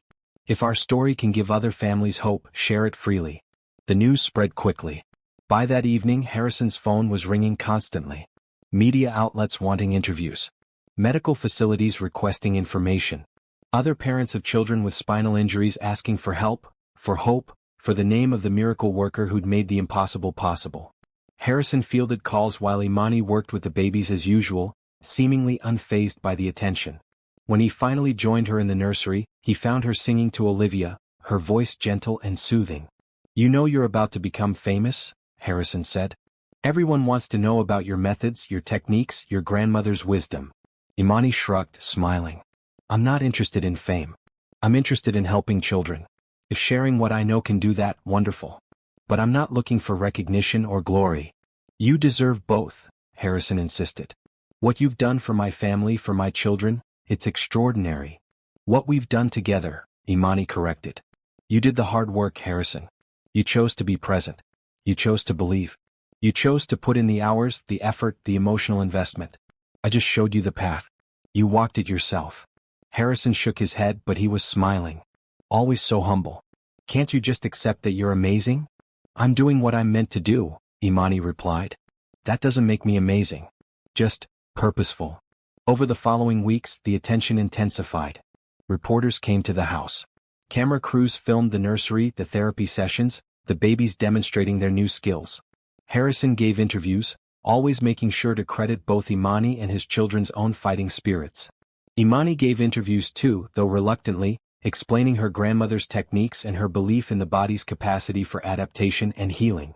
Patricia came to visit, apologizing tearfully for her earlier criticisms. "I was wrong," she said, hugging Harrison tightly. "I thought you weren't doing enough. But you were doing exactly what needed to be done. You were trusting the right person, giving your children the best possible chance." "We all just want what's best for them," Harrison replied graciously, letting go of old resentments. Through it all, the babies continued improving. Slowly, incrementally, but undeniably. Lucas now moved his entire hand. Isabel could turn her head almost 90 degrees. Olivia's muscle tone was improving dramatically, her body less rigid, more responsive to touch and movement. Dr. Graham documented everything meticulously. His paper, when published, would detail the unprecedented recovery of 3 children written off by initial medical assessments. It would challenge assumptions about infant spinal injury. It would offer hope to families facing similar diagnoses. And it would credit both traditional medical care and alternative therapeutic approaches, suggesting that the future of treatment might lie in combining methods rather than dismissing anything that didn't fit conventional expectations. One evening in late July, after a particularly exhausting day of interviews and medical appointments, Harrison found himself alone with Imani in the nursery. The babies were asleep, the house quiet. Outside, fireflies danced in the garden Catherine had loved. "I need to talk to you about something," Harrison said, his heart racing. Imani looked up from the baby monitor she'd been adjusting. "Of course. What is it?" "Your contract as a caregiver, it was temporary. Just to see if you could help. But you've done more than help. You've changed everything. I want to offer you a permanent position. Full-time, full benefits, a salary increase that properly reflects your skills and dedication. Whatever you want, whatever you need to stay." Imani was quiet for a moment. "Harrison, that's very generous." "It's practical," Harrison corrected. "You're essential to my children's care and progress. And honestly, you're essential to me too. I can't imagine doing any of this without you now." "Okay," Imani said simply. "I accept. Gratefully. This has become more than a job to me too. Your children, your family, they're part of my heart now." Harrison felt relief wash over him. He'd been worried she might refuse, might feel like the attention and pressure were too much. But she'd accepted without hesitation, and he was grateful beyond words. "There's something else," he said, his voice dropping lower. "Something personal." Imani's expression shifted, understanding dawning. "Harrison." "I know we said we'd wait," Harrison interrupted gently. "I know I needed time to be sure to sort out my feelings. But Imani, I am sure. What I feel for you isn't gratitude. It's not grief looking for comfort. It's real and it's growing, and I can't pretend it isn't there anymore." "I feel it too," Imani admitted quietly. But I'm still concerned about the timing. About whether we're both emotionally ready for this. I'll never be completely healed from losing Catherine, Harrison said honestly. That grief will always be part of me. But I've learned that I can honor her memory while still moving forward. I can love what I had with her while still opening my heart to something new. And Imani, what we have, what we're building, it's not diminishing what I had with Catherine. It's different, separate, its own beautiful thing. Imani stepped closer to him, her eyes searching his face. Are you sure? Really sure? I'm sure, Harrison confirmed. I love you, Imani Washington. Not for what you've done, though I'm grateful for that. But for who you are. Your kindness, your strength, your unwavering belief in possibilities. You make me better. You make my world brighter. And I want you in my life, in my children's lives, not just as their caregiver but as more. Tears welled in Imani's eyes, but she was smiling. I love you too, Harrison. I tried not to. Tried to keep boundaries, keep things professional. But somewhere along the way you became more than just someone I worked for. You became someone I cared deeply about. Someone I could imagine building a future with. Harrison reached out and cupped her face gently. Can I kiss you? Yes, Imani whispered. He leaned in slowly, giving her time to change her mind, to pull away. But she didn't.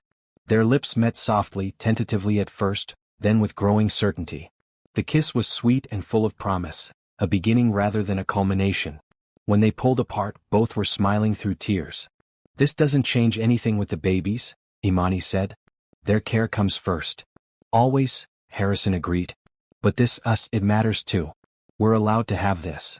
They stood close together, foreheads touching, breathing in sync. The nursery around them glowed with soft light, 3 babies sleeping peacefully, unaware that their father had just taken another step toward healing, toward hope, toward love.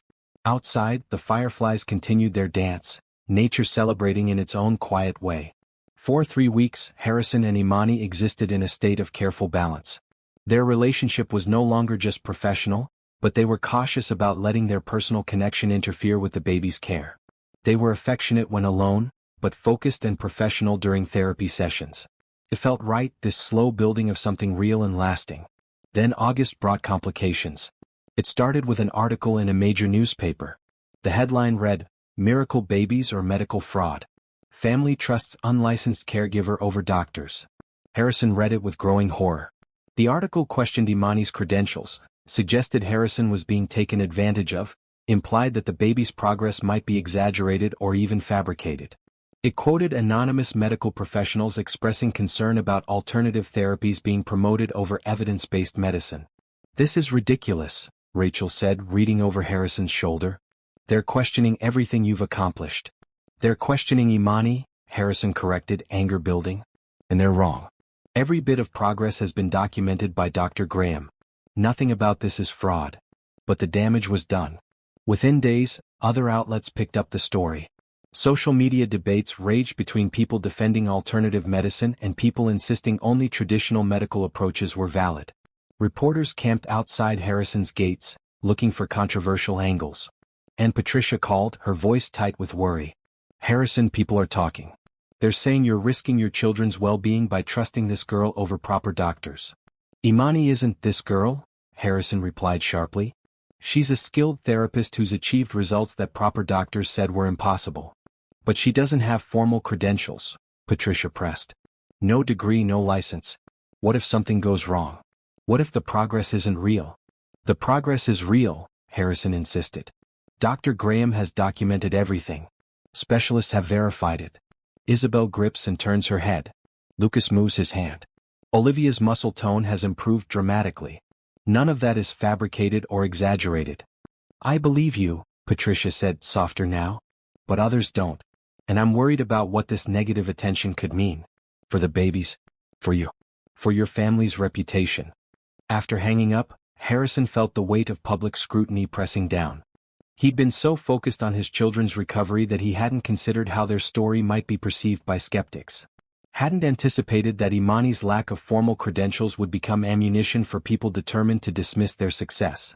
That evening when Imani arrived, Harrison could see the strain on her face. She wore a bright green dress, but her usual radiance was dimmed. "I read the articles," she said quietly. "I understand if you need to distance yourself from me. If the negative attention is too much." "Absolutely not," Harrison said firmly. I'm not backing away from you or from what we've accomplished together. But Harrison, your reputation matters. Your business, your family's standing in the community. I don't want to be the reason those things suffer. You're not the reason, Harrison insisted. Narrow-minded people who can't accept anything outside traditional medical models are the reason. And I don't care what they think. I care about my children and I care about you. Nothing else matters. Imani's eyes filled with tears. Thank you. That means everything. They continued with the evening's therapy session, but the joy felt muted. The accomplishments that had seemed so pure and beautiful now felt tainted by outside judgment. The situation worsened over the following days. A Child Protective Services worker came to investigate, responding to anonymous complaints. She spent hours examining the babies, reviewing their medical records, interviewing Harrison and Imani separately. In the end, she found nothing concerning and closed the case. But the investigation itself felt like a violation, a suggestion that Harrison wasn't protecting his children properly. Then Patricia called again, her voice shaking. Harrison, I've been contacted by a lawyer. He's suggesting I petition for custody of the babies. He says we could argue they need care from someone with proper credentials, that you're being influenced by this woman who doesn't have the right training. Don't you dare, Harrison said, his voice cold. Don't you even consider it. I'm not, Patricia assured him quickly. I told the lawyer to leave me alone. I believe in what you're doing. But Harrison, there are people out there who want to tear this apart. People who want to prove alternative medicine doesn't work, who want to discredit your success to protect their own beliefs about what's possible. Let them try, Harrison said grimly. I'll fight anyone who tries to take my children or force us to stop the therapy that's actually helping them. He hired lawyers that afternoon. 3 of them, specialists in family law, medical rights, and defamation.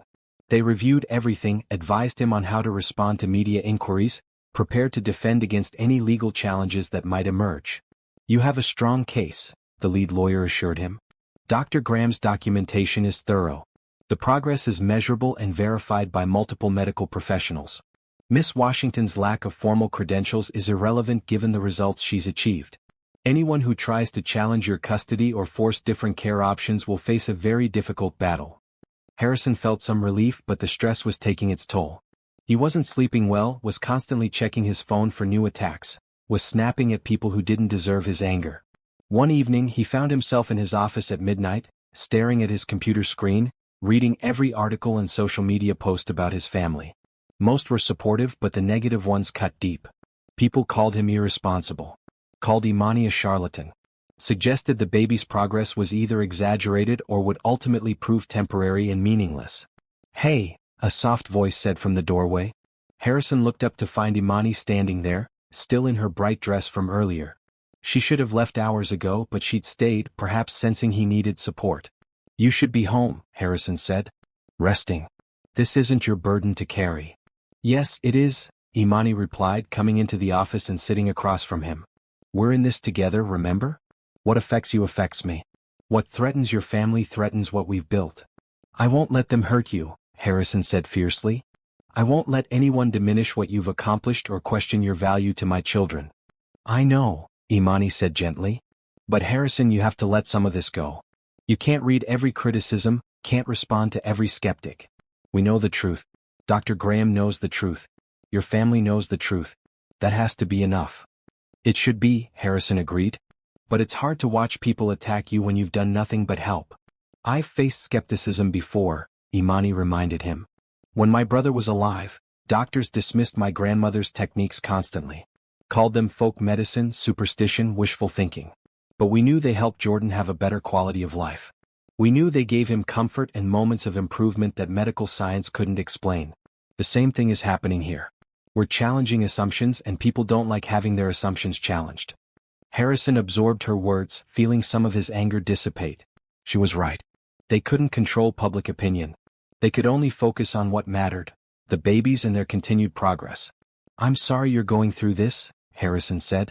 I'm sorry I brought this attention down on you. Don't be sorry, Imani insisted. I knew what I was getting into when I agreed to share our story. I knew there would be skeptics. But the potential good outweighs the temporary discomfort. If our success helps even one other family, one other child, then it's worth facing some criticism. Harrison stood and pulled Imani into his arms. She came willingly, resting her head against his chest. They stood like that for a long moment, drawing strength from each other. "I love you," Harrison murmured into her hair. "Thank you for being strong when I'm struggling." "I love you too," Imani replied. "And we'll get through this together." The storm continued for another week. More articles, more debates, more skeptical voices. But Harrison stopped reading them. He focused instead on what he could control: his children's care, his support of Imani, his commitment to continuing the therapy that was working. Dr. Graham helped by publishing his findings in a respected medical journal. The paper was peer-reviewed, data-driven, objective. It acknowledged the unconventional nature of Imani's methods while celebrating the measurable results. It called for more research into alternative therapeutic approaches for infant spinal injuries rather than dismissing them outright. The publication shifted public opinion somewhat. Medical professionals began defending Harrison and Imani, pointing to the documented evidence. Other families shared their own stories of alternative therapies helping where traditional medicine had failed. The narrative started to change from dangerous charlatan to innovative approach worthy of consideration. Still, the experience left scars. Harrison became more protective of his privacy, more selective about what he shared publicly.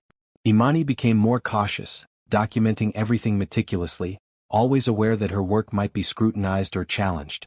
But through it all, they had each other. And they had the undeniable truth of 3 babies who were defying expectations, growing stronger, achieving things doctors said would never happen. One evening, after the worst of the media attention had died down, Harrison and Imani sat in the restored nursery with the babies. Isabel was gripping a small toy. Lucas was moving his arm in wider ranges. Olivia was making sounds that almost resembled words. "We did this," Harrison said quietly. "Despite everything, despite all the attacks and doubts, we did this." "No," Imani corrected gently. "They did this, these 3 fighters. We just gave them the support and belief they needed. The strength came from them." Harrison looked at his children, these small humans who'd survived so much. Born in trauma, written off by medical professionals, facing lives of severe limitation. Yet here they were, improving every day, proving that possibilities existed beyond what anyone had imagined. "Catherine would be so proud," he said, tears in his eyes. "Of them, of me for not giving up, of you for believing. She'd love that our children are surrounded by such hope." "I think she knows," Imani said softly. "I think wherever she is, she's watching and smiling." Harrison pulled Imani close and together they watched their children. Not his children and her job. Their children because that's what they'd become. A family built from tragedy and hope, strengthened by love and determination. The storm had tested them. But they'd weathered it together. And they'd emerged stronger, more certain, more committed to the path they'd chosen.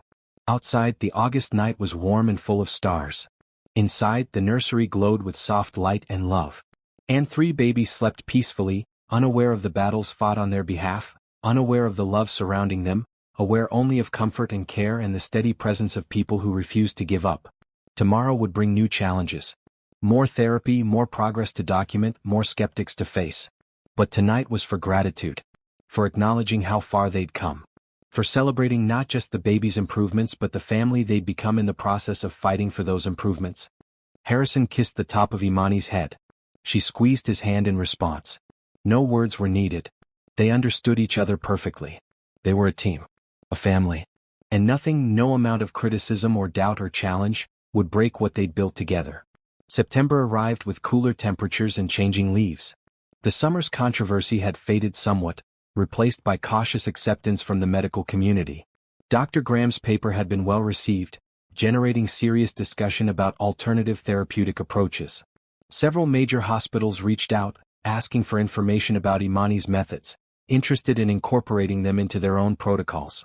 Life at the Bennett estate settled into a comfortable routine. Harrison had fully stepped back from daily company operations, trusting his leadership team to handle most decisions.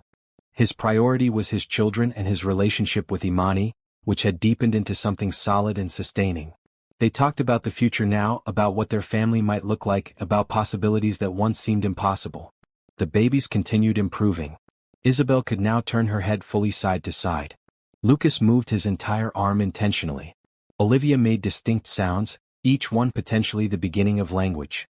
Dr. Graham monitored their progress closely, documenting every milestone, marveling at their continued development. One evening in mid-September, as autumn painted the garden in shades of gold and red, Harrison sat in his office reviewing some business contracts his assistant insisted needed his attention. It was nearly midnight. Imani was in the nursery with the babies, and Harrison planned to join her soon. But first he needed to approve these documents. His phone buzzed with a security alert. One of the nursery cameras had detected unusual movement patterns. Harrison frowned, pulling up the security feed on his computer. Imani was there as expected. But she was doing something he'd never seen before. All 3 babies were out of their cribs, positioned on the floor in a specific triangular arrangement. Imani moved between them in what looked like a choreographed pattern, her hands touching each baby in sequence, her lips moving in words the audio couldn't quite capture. Harrison's heart began to race. What was she doing? Why were the babies arranged like that? Why hadn't she mentioned planning something different tonight? He watched for several minutes. Imani's movements were precise, ritualistic almost. She would touch Isabel's forehead, then Lucas's chest, then Olivia's hands. Then she'd move in a circle, repeating the pattern. Over and over, her face intense with concentration. The babies weren't crying or distressed. But they weren't responding in their usual ways either. They lay still, almost unnaturally still, as Imani continued her strange routine. Harrison felt fear creep in, old doubts resurfacing. He trusted Imani. Loved her. Believed in her methods. But this looked different from the therapy he'd learned and participated in. This looked like something else entirely. He thought about the summer's criticisms, the articles questioning her credentials and methods. He defended her fiercely, dismissed every skeptic. But what if there was something he didn't know? Some aspect of her approach she'd been keeping hidden? Harrison's hand moved to his phone. He could call someone. Dr. Graham. Rachel. The police even. But that felt like a betrayal. Imani deserved his trust. She'd earned it through months of dedication and love. Yet watching the screen, seeing his children arranged in that unusual pattern, seeing Imani performing movements that seemed more spiritual than medical, Harrison felt uncertainty creep in. He closed his laptop and stood. He would go to the nursery. He would see for himself what was happening. He would ask Imani to explain before jumping to conclusions. That was the reasonable, rational, loving thing to do. But as he walked through the quiet house toward the nursery, his heart pounded with a mixture of fear and confusion. Everything they'd built, everything they'd accomplished, rested on trust. If that trust was misplaced, if there was something dangerous or deceptive happening, he needed to know. His children's safety came first. Always. Harrison reached the nursery door and paused, listening. Imani's voice drifted through, melodic and low, speaking words he couldn't understand. Not English. Something older, something that sounded like it came from deep cultural roots. He pushed the door open. Imani looked up immediately, no guilt in her expression but surprise. Harrison. I didn't expect you yet. Harrison took in the scene. The babies on the floor, positioned carefully. Imani kneeling between them. An atmosphere of intense focus hanging in the air. What are you doing? He asked, keeping his voice neutral. This isn't the usual therapy routine. Imani stood slowly, brushing off her bright blue dress. No, it's not. This is something different. Something I've been building toward. What do you mean? Harrison stepped closer, examining his children. They looked fine, peaceful even. But the arrangement still felt strange. Remember I told you my grandmother taught me techniques passed down through generations? Imani said, her voice calm and steady. Some of those techniques are about physical therapy. Moving muscles, stimulating nerves. But some are about energy. About helping the body remember its wholeness through patterns and intention. Harrison felt his skepticism rising. Energy work? That sounds like... Like what? Imani challenged gently.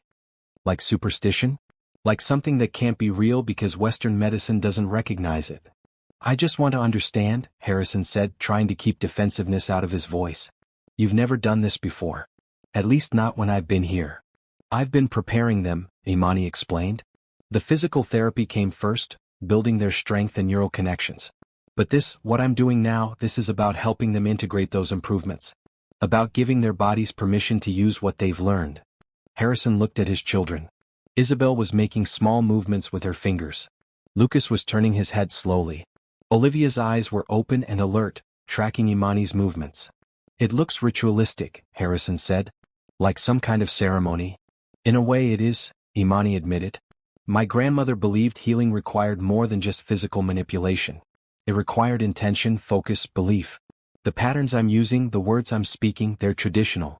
Used by my ancestors to help people recover from injury and illness. Harrison wanted to believe her. Wanted to accept this explanation without question. But the fear wouldn't quite recede. Why didn't you tell me you were going to do this? Because I knew you'd worry, Imani said honestly. I knew it would look strange to someone not familiar with these practices. And I wanted to make sure I was doing it right before I explained. You should have told me anyway, Harrison said, hearing his voice harden. These are my children. I deserve to know everything you're doing with them. You're right, Imani agreed immediately. I should have communicated better. I'm sorry. The apology deflated some of Harrison's anger. Imani wasn't defensive or dismissive. She acknowledged his concerns, validated his right to know everything about his children's care.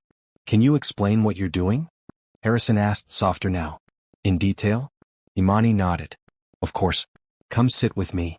They sat on the floor together, the babies between them. Imani began explaining the technique she'd been using. How positioning the children in specific patterns could help their nervous systems communicate better. How certain touch sequences, passed down through generations, seemed to stimulate healing responses.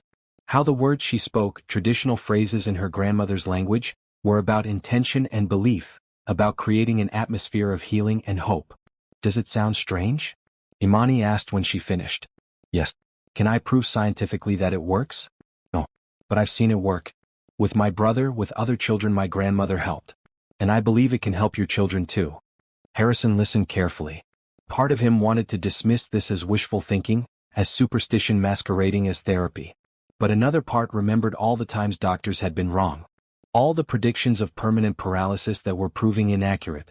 All the improvements traditional medicine couldn't explain. Show me, he said finally. Show me exactly what you're doing. Let me participate. Imani's face lit up with gratitude. Thank you for trusting me enough to stay open. She guided Harrison through the patterns, explaining the purpose of each position and touch. He followed her instructions, noting how the babies did seem to respond to the specific sequences. Isabel's grip strengthened. Lucas's movements became more purposeful. Olivia made sounds that might have been attempts at communication. You're saying this helps them integrate everything they've been learning? Harrison asked, repeating the pattern Imani had shown him. Yes. Think of it like defragmenting a computer. The improvements are there, but they're scattered, not fully organized. This helps everything come together, helps their bodies and brains coordinate better. They worked together for over an hour. Harrison's initial fear faded, replaced by curiosity and hope. Maybe this was exactly what his children needed. Maybe traditional approaches and alternative methods weren't contradictory but complementary. As dawn approached and they finally settled the babies back in their cribs, Harrison pulled Imani close. I'm sorry I doubted. Sorry I jumped to fear instead of trusting you. You were protecting your children, Imani said. I understand that. And you're right that I should have told you before tonight. We're partners in this. I can't keep things from you just because I think they might worry you. No more secrets, Harrison said firmly. Even if you think I won't understand, even if it sounds strange. I want to know everything. No more secrets, Imani agreed. They sealed the promise with a kiss, long and deep and full of renewed trust. When they pulled apart, both were smiling. So what happens now? Harrison asked. After this, integration work? We wait and see, Imani said. If it works the way I hope, the baby should show new levels of coordination and control. More intentional movement, better awareness of their bodies. Maybe even the beginning of vocalization. And if it doesn't work? Imani shrugged. Then we try something else. We keep adapting, keep learning, keep believing. That's all we can do. Harrison nodded, accepting her answer. They left the nursery together as sunrise painted the sky in shades of pink and gold. The house was quiet, Rachel still asleep in the guest quarters. Outside, birds began their morning songs. Stay for breakfast? Harrison asked as they reached the kitchen. I'd love to, Imani replied. They cooked together, moving around the kitchen in comfortable synchronicity. Harrison made eggs while Imani prepared toast and fruit. They talked about everything and nothing, easy conversation that came from months of building connection and trust. What would you have done if I'd reacted badly last night? Imani asked as they sat down to eat. If I'd told you to stop and refused to let you continue? I would have stopped immediately, Imani said without hesitation. Your authority as their father comes first, always. I might have tried to explain more, to convince you. But ultimately your decision would have been final. Harrison reached across the table and took her hand. Thank you for respecting that. For never pushing boundaries even when you believed you were right. These are your children, Imani said simply. My job is to help them and support you, not to override your judgment. They finished breakfast and went upstairs together. At the nursery door they paused. The babies were still sleeping, peaceful in their cribs, unaware of the night's drama. I love them so much, Harrison said quietly. Everything I do is about giving them the best possible life. I know, Imani replied. And they're so lucky to have you as their father. Harrison turned to face her fully. I want you to know something. Last night, when I saw you doing something I didn't understand, my first instinct was fear. But my second instinct was to come and ask, not to call for help or intervention. That's because I trust you, Imani. Fundamentally, deeply trust you. Even when I'm scared or confused, I believe in your intentions and your abilities. Imani's eyes filled with tears. That means everything to me, Harrison. I've spent my whole life having my methods questioned and dismissed. Having you trust me, even when you don't understand, is the greatest gift you could give. They kissed again, gentle and tender. Then they went into the nursery together, ready to face whatever the day would bring. Ready to continue their work with faith and love guiding them. The suspense of the night before was over. The fear had been confronted and resolved. And their bond, tested by uncertainty, had emerged stronger than before. 2 weeks after the night Harrison discovered Imani's integration work, something remarkable happened. Something that would change everything. It was October 3rd, a crisp autumn morning. Harrison had spent the night in the nursery as usual, working alongside Imani with the therapy routines. The integration techniques had become part of their regular practice now, though they still used the physical therapy as the foundation. The babies had shown continued improvement. Isabel could now grip firmly enough to hold lightweight toys. Lucas moved both arms with increasing control. Olivia's vocalizations were becoming more varied and purposeful. But they were still fundamentally paralyzed. Still unable to sit up, roll over, or move their lower bodies. That morning, as Imani was working with Lucas on the floor, she positioned him on his stomach to practice head control. Harrison was nearby with the girls, singing to them while doing their morning stretches. Harrison, Imani said, her voice strange. Harrison, look. Harrison turned immediately, reading the shock in her face. He looked at Lucas and felt his heart stop. Lucas was pushing up. Actively, intentionally pushing his upper body off the floor using his arms. His face was scrunched with effort, his small body trembling, but he was doing it. Lifting himself. A movement that required muscle control he wasn't supposed to have. Oh my God, Harrison breathed. He scrambled over to them, afraid to startle Lucas, afraid to break whatever magic was happening. Imani had tears streaming down her face but made no move to interfere. She just watched, her hands hovering nearby in case Lucas needed support. Lucas held the position for 5 seconds. Then 10. Then his arms started shaking with fatigue and he slowly lowered back down. But he'd done it. Undeniably, unmistakably done it. Harrison made a sound between a laugh and a sob.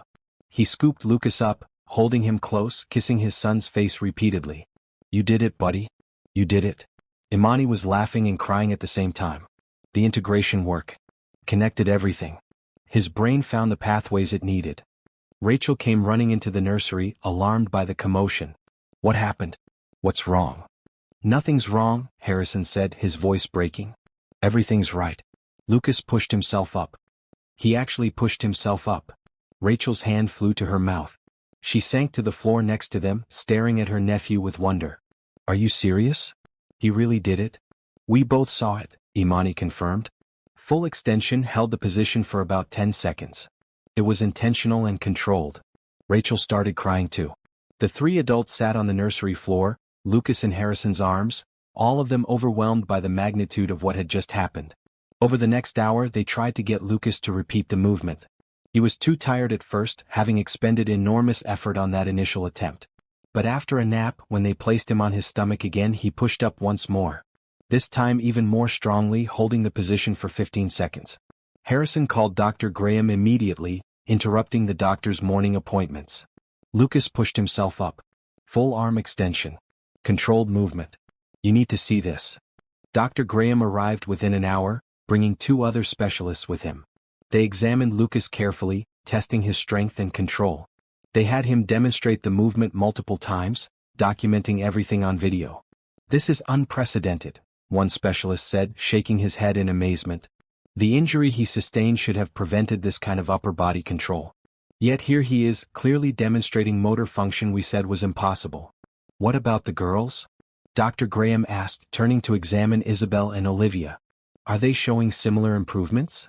As if on cue, Isabel, whom Rachel had been holding, reached out her arm. Not just moved it but reached for a toy hanging above her.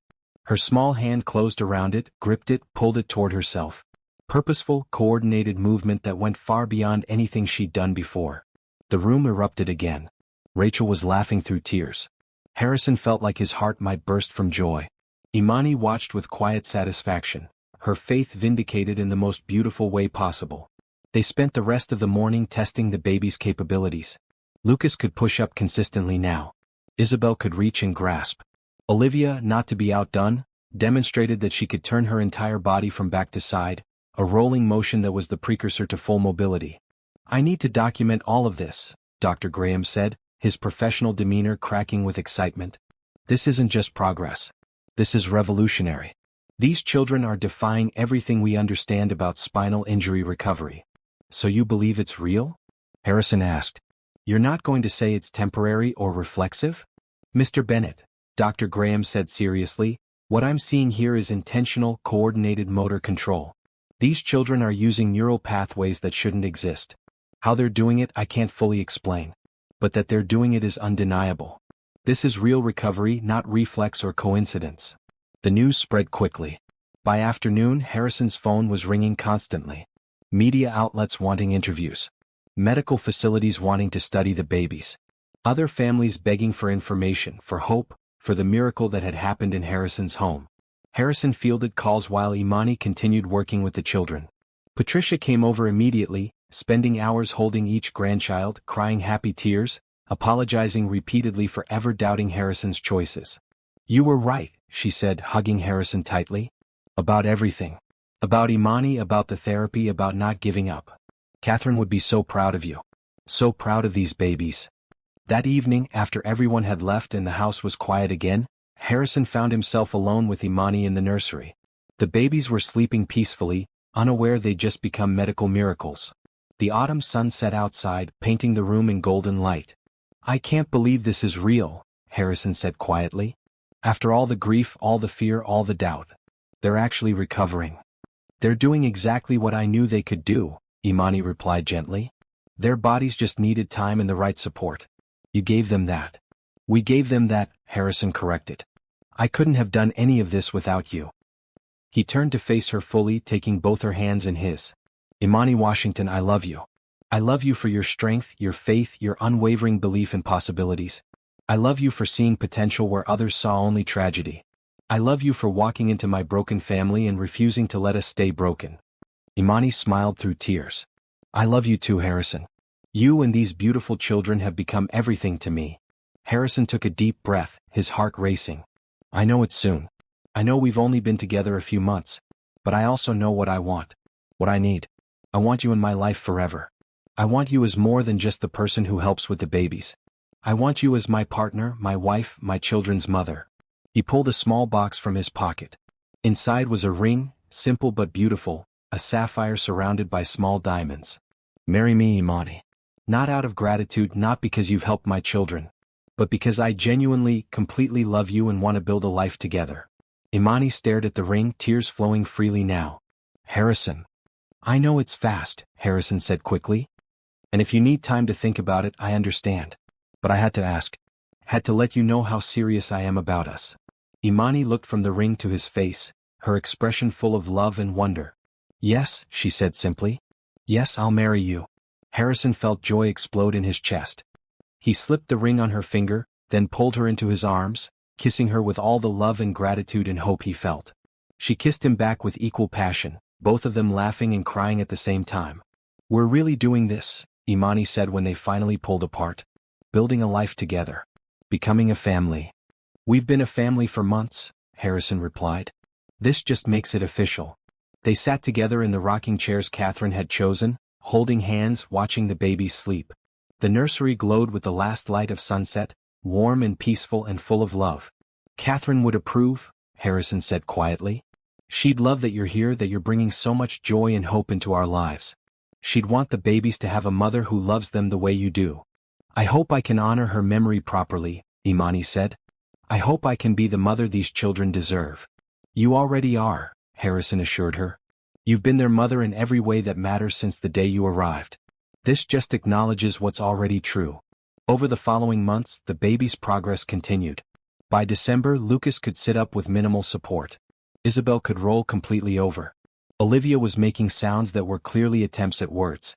Dr. Graham documented everything meticulously, his papers generating international interest in alternative therapeutic approaches for spinal injury. Harrison and Imani were married on a beautiful day in early spring, with the babies present and participating in their own way. The ceremony was small, just family and close friends, held in the garden Catherine had loved. Patricia cried through the entire event, but they were happy tears.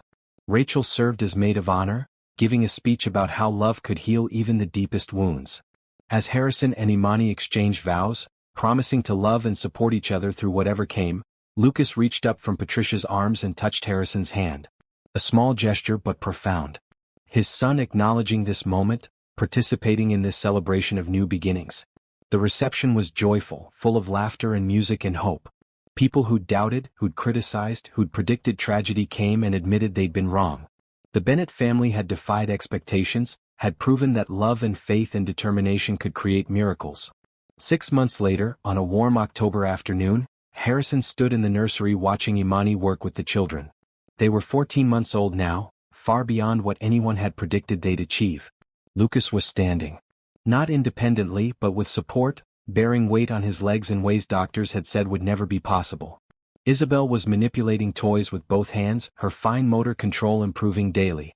Olivia was babbling constantly, recognizable words emerging from the stream of sound. They're going to walk, Imani said confidently, coming to stand beside Harrison. Maybe not today or tomorrow. Maybe not for years.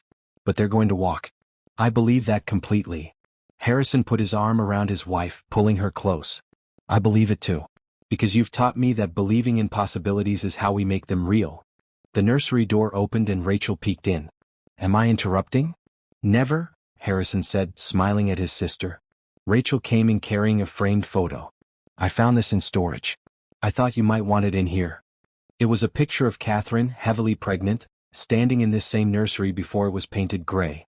She was smiling at the camera, one hand on her belly, the other raised in a small wave. She looked happy and hopeful and full of dreams for the future. Harrison took the photo, feeling the familiar ache of missing her. But the pain was softer now, wrapped in gratitude for the time they'd had and the children she'd given him. She'd be so happy, Rachel said quietly. About the babies, about you and Imani, about everything. She'd say this is exactly how things were meant to turn out. Harrison placed the photo on the dresser where he could see it every day. Catherine smiling down on the family she'd started, the family that had grown and adapted and found joy again despite impossible circumstances. Thank you, he said to Rachel, for never giving up on me. For believing we could find happiness again. That's what family does, Rachel replied, hugging him tightly. That evening, after Rachel left and the babies were settled for the night, Harrison and Imani sat in the garden Catherine had loved. The autumn air was crisp, the stars bright above them. Everything was peaceful and right. Do you ever regret it? Harrison asked. Taking on this family, this challenge? Your life would be so much simpler if you'd never walked through my door. Imani laughed softly. Simpler maybe, but not better. Not nearly as fulfilling. Harrison, you and these children are the best thing that ever happened to me. You're my purpose, my joy, my future. I regret nothing. Harrison pulled her close, kissing the top of her head. I love you, Mrs. Bennett. I love you too, Imani replied. They sat there in comfortable silence, watching the stars, feeling grateful for second chances and unexpected miracles. For the baby sleeping peacefully inside, defying every prediction. For the love that had grown between them, healing old wounds and creating new possibilities. For the family they'd become, built on hope and faith and unwavering dedication. Lucas would eventually take his first assisted steps at 18 months. Isabel would speak her first clear word at 20 months. Olivia would stand with support at 22 months. The progress would be slow and hard-won, requiring years of continued therapy and dedication. But it would happen. Every milestone would come, proving that the impossible was simply the possible that hadn't been achieved yet. And through it all, Harrison and Imani would be there together. Partners in healing, in parenting, in love. Two people who'd found each other during the darkest time and chosen to build something beautiful from the ruins of tragedy. Catherine's legacy lived on in her children's laughter, in the bright yellow walls she'd chosen, in the love that filled every corner of the home she'd dreamed of. She would always be part of their story, the foundation on which everything else was built. But the future belonged to this new family. To Harrison and Imani, and 3 remarkable children who'd proven that love, belief, and determination could overcome even the most impossible circumstances. The miracles hadn't stopped with the baby's recovery. The real miracle was the family they'd become. The love that had grown. The hope that had survived every trial. The joy that had emerged from grief. As Harrison sat in the garden with his wife, surrounded by everything Catherine had planted with hope for the future, he felt complete peace. The journey had been hard. The losses real. The challenges immense. But they'd made it through. Together. And tomorrow they would continue. Keep working. Keep believing. Keep loving. Keep proving that when kindness, hope, and love lead the way, anything is possible. The stars shone brighter. The garden bloomed eternal. And inside, 3 babies slept peacefully, dreaming of the bright futures they would claim, one small victory at a time. This was their story. A story of tragedy transformed into triumph. Of grief giving way to joy. Of the impossible becoming real through love and faith. And it was only the beginning.